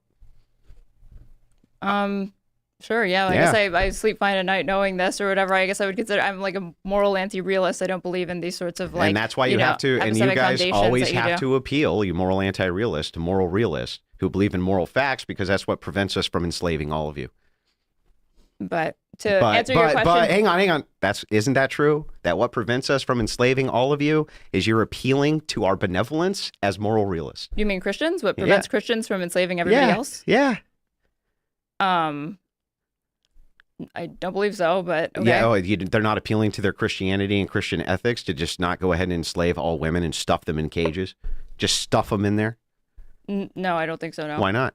Because I don't think that has necessarily been the basis for people arguing for equality or whatever. I don't think that you're presupposing that it's always been Never seen by virtue of like appealing to Christian benevolence, ethics, etc. Never seen any appeal that was not dogmatic and religious for why women have rights ever in all of human history. They always appeal to a God. They always appeal to a higher power. They always appeal to something external to them. You just got done saying it's not grounded in anything. You made it the fuck up. If it's completely made up, it's not grounded in nothing, then you're appealing to Christians and Christian benevolence and their view. Even if it's not true, you're appealing to their view that they believe it's true, to not just stuff you in a cage. And if you said that's wrong and they asked you, why is it wrong? You'd have to say, I don't know. It's not grounded in anything. I just made it up.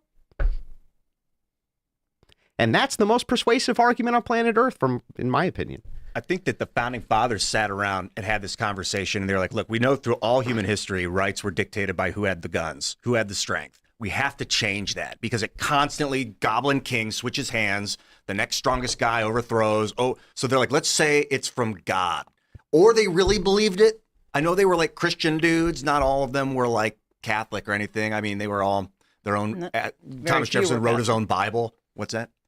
I said very few were Catholic. Yeah, so they said, let's just appeal it to God. Whether or not it's true, I don't know. I don't know what God is. But they knew that the moral order depended on a Christian worldview. The more you go into like arbitrary kind of reason for rights, even if they weren't Christian. I think, was it John Adams that said a democratic republic is only fit for a moral and Christian society? There's actually several foundational contributors who talked about how there has to be a shared sense of morality inside of a public in order for there to be a republic. Mm-hmm. So that's true. I think that's true of any society. I think there has to be some shared glue. Right here, we used to have like patriotism. We used to have all sorts of things that were a shared glue. That's all gone. Right now, I have to share my country with communists. Right? And it used to be that we persecuted communists. That was so base. We get back to that. Can we get back to fucking persecuting the communists? But the point is like this type of poison, in my opinion, is so invasive to the fabric of the United States that people who literally tell me they can't ground anything in nothing. Know that they can't ground anything in nothing, that there's no such thing as moral facts, then tell me it's wrong if I stuff them in a rape cage. And it's like, what are you talking about? That's the stupidest shit that I've ever heard in my life, but that's my opposition, unfortunately. And so they appeal to the benevolence of those like me in order to prevent us from doing the thing that they don't want, that they don't even believe we shouldn't do because there are no moral facts.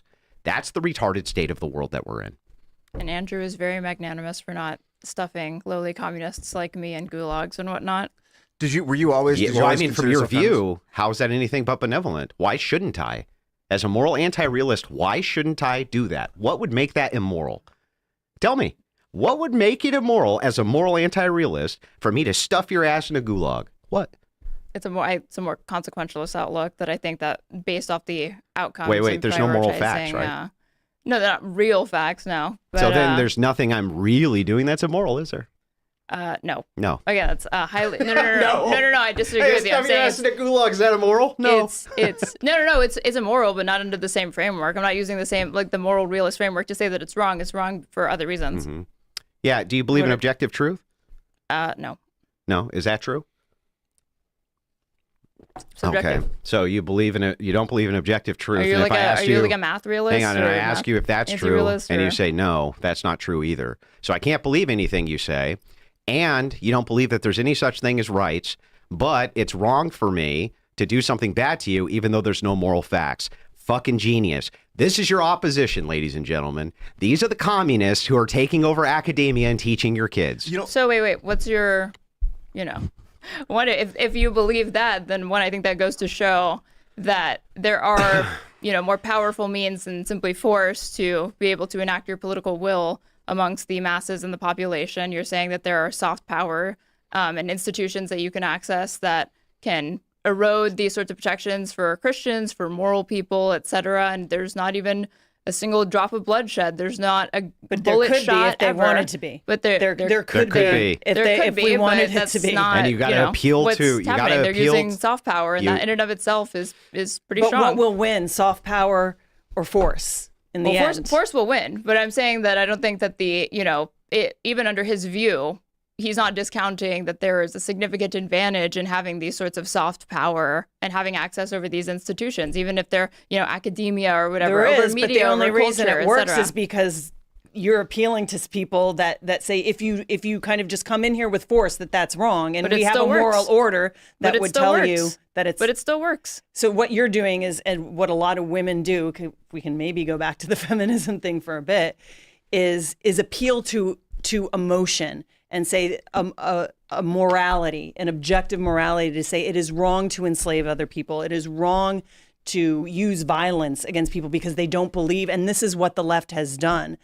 this is why they've worked, because they appeal to the goodwill of Christians, particularly women, and empathy that says, oh, I feel bad for this immigrant who's just murdered an American child or a nursing student. The amount of tears that were wept for somebody like Lake and Riley over some arbitrary person they don't know that isn't from this country, a small child that hasn't, like a 5-year-old who supposedly was taken in by ICE. It's unbelievable.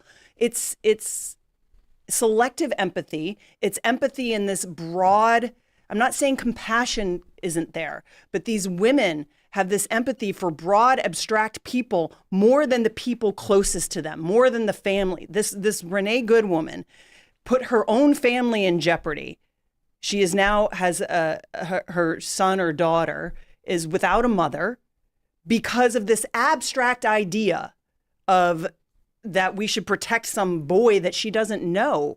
I think empathy should work in the particular. If you're going to put yourself in someone else's shoes, know who that person is. But this kind of broad, abstract, we should feel good. We should feel for everybody. You can only do so much. And she put some broad abstraction of children in cages, whatever the moral appeal was, over her very own family. So you don't think it's virtuous to have concern for other people, even if you don't know them? No, I think that's compassion. I think I think there's an order of virtue. I think she misplaced her priorities. She misplaced her emotions. She misplaced who she should be caring for first. You have a child. Are you going to put that child's life at risk to go fight for some cause where you could potentially die and leave that child alone? Are you going to go fight for some abstract cause and abandon your child for that? So your argument is that her duties were misaligned or out of order because she was prioritizing other people's kids, strangers, etc., But what did over she- her own personal family. But I don't think that Renee Good woke up that morning thinking that she was going to be shot in the head 3 times, even with the actions that she was But taking. why would you take that risk? You know you're going to an armed conflict where there's force, where there's a potential. Wait, an armed conflict? Oh, there's ICE agents. There's people with guns around. I would never. Well, yeah, but I view that differently as an armed conflict. This happened in like a cul-de-sac, right, or like a suburb. Fair point. Yeah, but why would you go into potentially dangerous situation? The tensions have been known to be heightened in Minneapolis, right? Why would you just abandon your duties and responsibilities as a mother to your child to go fight for some abstract cause where the reality is you're not going to make much of a difference? So, well, there's, I guess, 2 things that I have to dispute with that. Yeah. For one, again, I don't think that she views this as sort of like an all or nothing thing. I don't believe that she thought that as she was doing that, she was going to be abandoning, or one, she didn't anticipate that she was going to be shot in the head 3 times. 2, I don't think that she believed that by making that choice, it's mutually exclusive, and therefore by going to this ICE protest, that she was going to be abandoning her family, for one. So I think that kind of explains her subjective, rational state of mind. But then the second part of your question was like, why would you do that? And it's the same reason that Kyle Rittenhouse decided to take up arms and head to Kenosha and take matters into his own hands as far as he saw, and try to defend the police, defend buildings or whatever, because he had a superseding moral principle and duty that he felt he was compelled to act on. But he didn't have a family. Kyle Rittenhouse didn't have a family? No, you mean like he didn't have kids? Father. He doesn't have a father. He's not a father. I wonder if that would change his decision-making process to go into a risky situation. He has a mother. Right, but he's not responsible for the life of another human being right now, or at that moment that he made that decision. So That very based decision. So then single people, you're fine with doing this because they don't have a duty to their children because they have no children to speak of. Or no, that wouldn't be okay either. Well, no, my risk calculations of what I do on a day-to-day basis are much different than probably a woman with children. Yeah, absolutely they are. Different, but if Renee Good had been single, would you be saying, oh, well, it's okay because she wasn't in violation of her moral duty to her son? I would say that the calculation would be different. In what way? You're just saying it's different, but in what way would it be different? Well, she's not considering she has to take care of a family when she goes home, or she has a moral responsibility for her son. So I'm going to be more risk tolerant to go into situations that's highly charged, where there is the possibility of force, where is the possibility of her getting hurt. And she didn't back down. That was the thing. They were very antagonistic to these ICE officers. It just seems like a red herring, because I think that you fundamentally believe that she was fighting for a cause that was not righteous and that is unjust. And why not make the criticism on that grounds instead of saying, well, it's actually immoral because she has a duty to her family and to her son. I didn't I'm say sorry. it was What did you think it was? I just think I think her priorities are disordered. I didn't say it was immoral. Okay, well, her I don't think priorities there's were no causes for disordered, but again, then the disordered priorities just seems like a red herring to me, because it doesn't really seem like that's the thing But you're really sanctioning her for or indicting her for. It does seem like the issue is that you don't really think that the cause was just, because if the cause became just enough, then it would reach a threshold where don't think suddenly so. you would say that the duties maybe could be leniency as far as them being reordered. I don't and think that so. there I could don't be think other any causes that are social more important cause- I than don't your think- family or you as an individual. I don't think there's any social cause worth risking your life for and risking leaving your child without a mother. I don't. So how do you feel about ICE agents then? Because they're putting themselves in a risky, difficult position. These ICE agents have family. They're going out They're there men. with guns. Do They're they not. have They're moral not duties charged to with their family. They're not charged. They're not charged with the nurturing and taking care of their children. But they They're still have charged to moral duties protect. to their families. They do, but they have different. They have different capacities. Like we said, they're more forceful. They're more likely to be safe in that situation than a woman is. You're just saying they're different. They're different. They And are I different. agree that they're different. But why this leniency for men to be engaged in these sorts of behaviors and not following their duty of not putting themselves in situations Because they that have could different wind roles. up dead? Because But fathers and women mothers have can. different roles within the family. Their charge is to protect and defend. A mother's role is to nourish and Okay. and So, male ICE officers, okay. Female ICE officers, how do you feel about that? I would probably argue it's not. I mean, do you have a family? Is she? A female ICE officer with a family. Do you think that she's engaged in something immoral? No, I didn't say it's Or, immoral. sorry. I think Sorry. You're right. You didn't say that. You did say that their priorities are misaligned, right? Yeah. Okay. Would you say that the female ICE agent with a family has misaligned priorities? Yes. Okay. If Kyle Rittenhouse had been a woman or a teenage girl instead of a boy, would you be condemning them? I'm not condemning anybody, but I would say, does that Or teenage... indicting their character, their actions, their choices because it was a girl doing it now instead of a boy? Does that girl have a family? Yes. Then yeah. Then it just comes down to it really just comes down to whether or not they have kids. And if she didn't have a family, then you wouldn't be criticizing them. I would say it was a stupid move, but I don't think I would be as maybe judgmental. Correct. Okay. You're talking about people getting whipped into a frenzy, like a moral frenzy to go fight for some purpose that they barely understand. And I keep thinking like the war in Iraq, weapons of mass destruction. They rallied the men to go fight some conflict. They garnered my empathy with 9/11, and then they used it for conflict. But do you think that feminism, this whole bent, has made it so that they're drawing women into that frenzy? Because seeing women out on the street marching like this, it feels like, it does feel like, I mean, it feels like the United States is being manipulated by the world through the internet. Like liberalism is being obliterated with new ideas. And so I do think that people are like, yes, break up the family, poison yourselves, eat bad food. This is how we'll defeat you from within. But I mean, the argument I'm getting is that feminism has led to now enticing women into this toxically empathic state of being.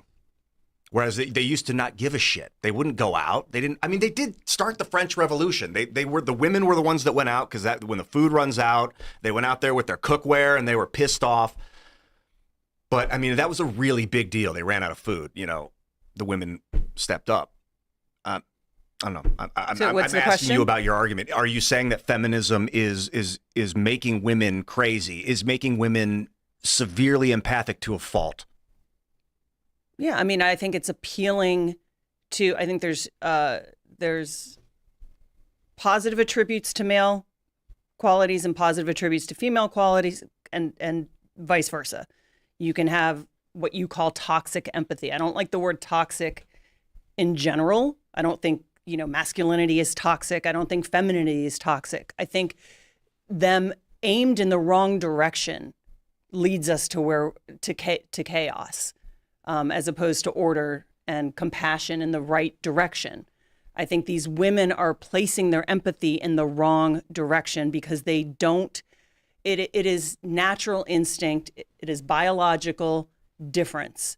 Women are more empathetic, they're more agreeable by nature, these kind of 5 personality traits.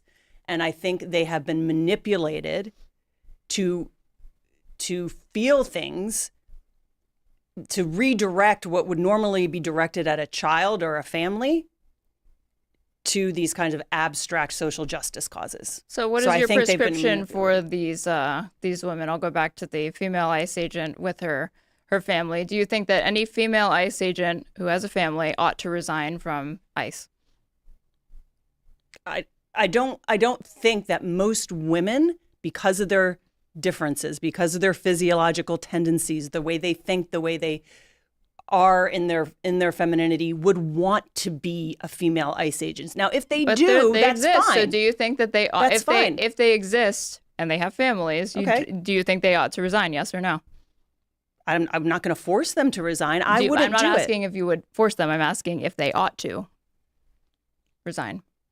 But they're there already. I don't know. They made the choice. Hang on. I'm not asking you to make a descriptive To be observation. fair, she's asking a direct question. It's an ought claim. She's asking yes or no from your view. Okay. Then yes. You think they ought to? Yeah. Okay.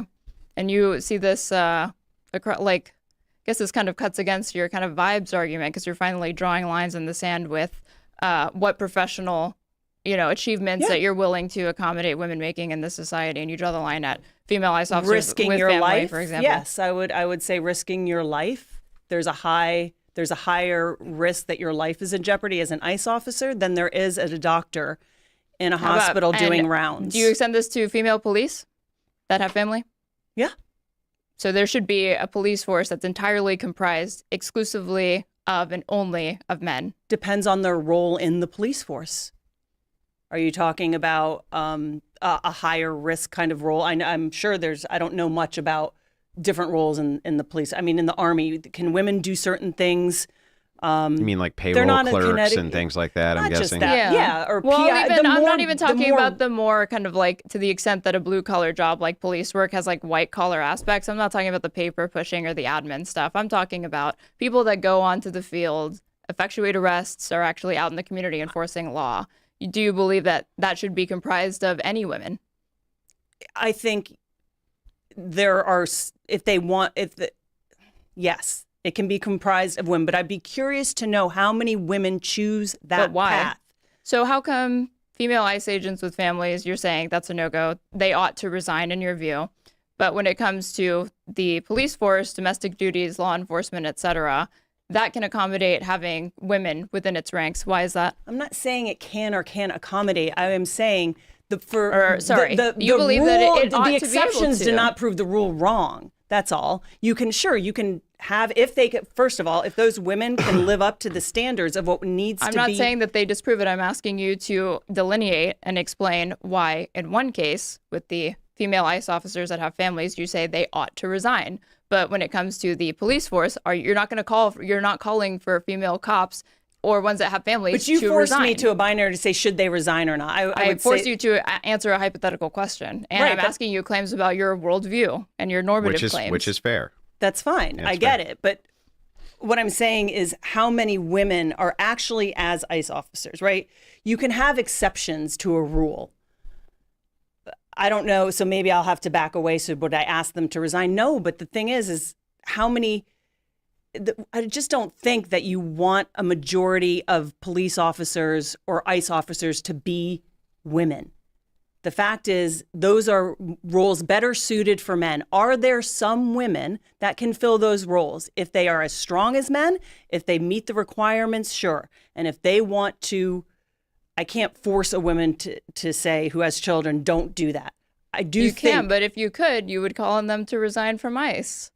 ICE is already struggling with recruits, even getting men, even with all of the generous benefits that they're offering. And under your worldview and your normative claims that you've laid out in this conversation, you would be fine with working against the goals of the admin that you voted for and supported. and whose policies you champion. You'd be Only if those women could meet the standards. Let's say that ICE, 40% of it, again, comprised of women with families. You'd say it's more important that they ought to resign and work against your goals for the domestic agenda within this United States to be able to prioritize that. And I find that to be futile under your worldview, and I find that to be strange, honestly. I think that at that point, it just seems like you're shooting yourself in the foot, and I would call on more men it's to not step pragmatic up and fill whatsoever. I would call on more men to step up and fill those They're roles. calling on men, and they're struggling to even get men to recruit, even with the incentives that they're laying out. But it just seems self-defeating to me. It seems like at that point, a little feminism could do you some good, because if ICE were, 40% of it were comprised of women, and that works in your favor because they're effectuating deportations, detainments of undocumented citizens, and you ultimately think that that's a righteous cause, it's a righteous goal. I don't see why you would get tripped up over the fact that, like, oh, well, I want that to happen, but it needs to be men doing it, not women. Then it just seems like you're getting needlessly picky and working against your own interests. Well, I also think as ICE your is political different. goals are. ICE is different in what they're supposed to be doing, and now what they have to do within kind of what's happening in the culture right now. So you're saying that, like, ICE's main job is to enforce immigration law, right? Now they're being kind of forced into these violent by Trump, conflicts. or how do you mean?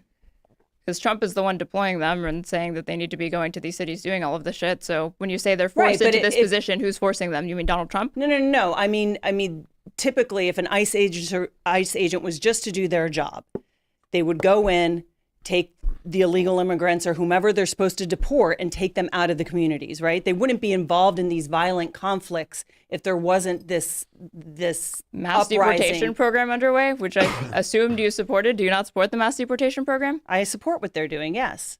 Okay. But you're saying, when you said, like, well, they're doing things that they're not supposed to be doing, I got the impression, you can correct me if I'm wrong, that they're being coming asked up against conflict where that's not normally in the job description. It's not normally in the job description that ICE is going to come up against conflict? Well, no. If they're coming up against mass riots and blocking traffic, there's plenty of cities where ICE agents are doing their job, and they're not encountering all of this crazy behavior, the whistles, the things that put them into kind of a sympathetic state of mind. The whistleblowing, people standing on the sidewalk blowing whistles or whatever. You think that it's not what I would define as craziness. You think the behavior you're seeing in Minneapolis and Los Angeles and the rioting, that's kind of normal behavior of people whose emotional and nervous system is well balanced? You're saying that the people that are demonstrating, protesting against ICE, they're doing so because they're hormonally imbalanced? No, I'm saying they're not exhibiting behavior. Somebody like Alex Petty, who is punching out lights, that's not calm protesting behavior. They are antagonizing people. They are intentionally antagonizing people. They are blowing whistles. They are screaming. They are asking people for papers when they are not law enforcement. Okay. They're not. But who put them in this situation? Trump deployed them, and now it's incumbent upon them to... Trump's doing what's absolutely legal. Guys, we're coming to the top of the hour. So my moderation style, as I'm a debate participant here too, I wanted to make sure you had plenty of time to also engage in your views with this side of the table. I think I did a good job of that, and also engage with my views, which you lost on. But the thing is that I do want to point out a couple of things. First and foremost, I want to give you both kind of a chance to wrap your thoughts up. So let's start with you, Aaron. Like, just take a quick minute and kind of wrap your thoughts up on the conversation that we just had. I think reflecting on the... just consider it like a closing. Sure. As a closing statement, I think the conversation that we just had is that if you want to indict my priorities as a feminist, as a communist, or whatever, look no further than the arguments that were laid out by my interlocutor over here that were, to me, filled with internal contradictions, had a bunch of that were, even though I was being indicted for appealing to arbitrary morals or non-existent ones, for going off vibes and feels or whatever, that there were many times, and Andrew even granted this to me, that my debate opponent was doing the exact same thing. And then from there, I would ask the audience and the viewers and participants to evaluate our performances, evaluate our arguments, and see if I'll even grant we're both just going off vibes. Whose vibes are more compelling? My interlocutors over here or my vibes? Can I shout myself out or? Of course, we vibing, man. We're vibing. We're vibing, man. Since we're vibing, I'm a live streamer. I live stream on Twitch and YouTube Monday through Friday. I'm at __ on everything. And it's my closing statement. I do have a question for you though. Can I ask it? Yeah.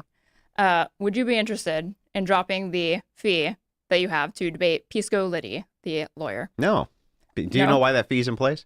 No. Why is the fee in place or what? It's because of how he treated my friend Rob Knorr, and he's going to pay the piper for it. And so everybody else in the world gets access to my enormous platform except him till he pays the fee.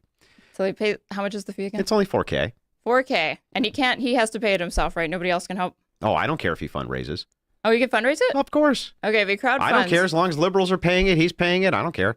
As long as they pay it, As long as they pay it, I fine. will accept it. Now, here, to be totally fair to me, right? That's like a 3-hour stream for me on a normal night. So I don't feel like I'm asking for much. And it's a little bit of penance. He should have thought about that before he treated my buddy Rob, who's blowing up, by the way, and is going to be on Timcast tonight. He shouldn't have treated him like shit. Made me very upset. Made me very, and I'm a very petty, vengeful person. I know it's not very Christian of me. Very petty, very vengeful. Ian, your man. quick wrap up. Bro. Yeah, I felt like we opened up the toy boxes and threw a bunch of toys all over the room, and then we're like, we're gonna play with these and these and these and these, and then the show ended. So maybe we'll play with these toys some more in the future. This was a great conversation. Oh, I enjoyed the heck out of it, and it was nice. Our back and forth. It may have looked pretty brutal to the audience because it was. And Ian argued with me, and you know what's going to happen at Helldivers now. You know, I told you what was going to happen. Choosing the grenade launcher No, every time? you're the scout from now on, and Son of a if something bitch. happens to you All right. in the field, Together we'll go straight up, Andrew. anyway, go ahead with your wrap up, your closing statements here. No, I mean, I think that, I heard somewhere this week that a nation can't survive when it denies nature. And I do think feminism denies the inherent different natures of men and women and tries to make them equal. I don't think they're equal. But I think that the crux of the debate ended up coming down to, the moral orders. And that's not where I expected the debate to go. But, you can have, at least we have something we stand on, and yours is nothing. There are no laws. So I kind of let him fight that battle for me, and I agree with him. But I do think feminism, I think no matter where we are now with feminism, we need to move towards a world after feminism. We're here, and I'm happy. Like, I just feel like sometimes the nitpicking, it doesn't matter because the practicality of it.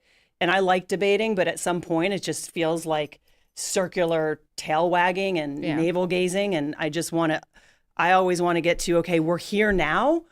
So like repealing the amendments. It's like, it's not going to happen, right? We're not I agree with you. At least we're not going to repeal the 19th. Let her finish her close. I don't think it's politically viable. So I also work in the realm of, I like philosophy to undergird my arguments, but I also work in the realm of policy and what is politically viable, what is practical, policy is always an alternative between solutions. It's never a best solution. I don't think policy and politics will ever be the solution. And I'm sorry, we're going to have to leave it there. Make sure that you subscribe. Make sure you smash the like button.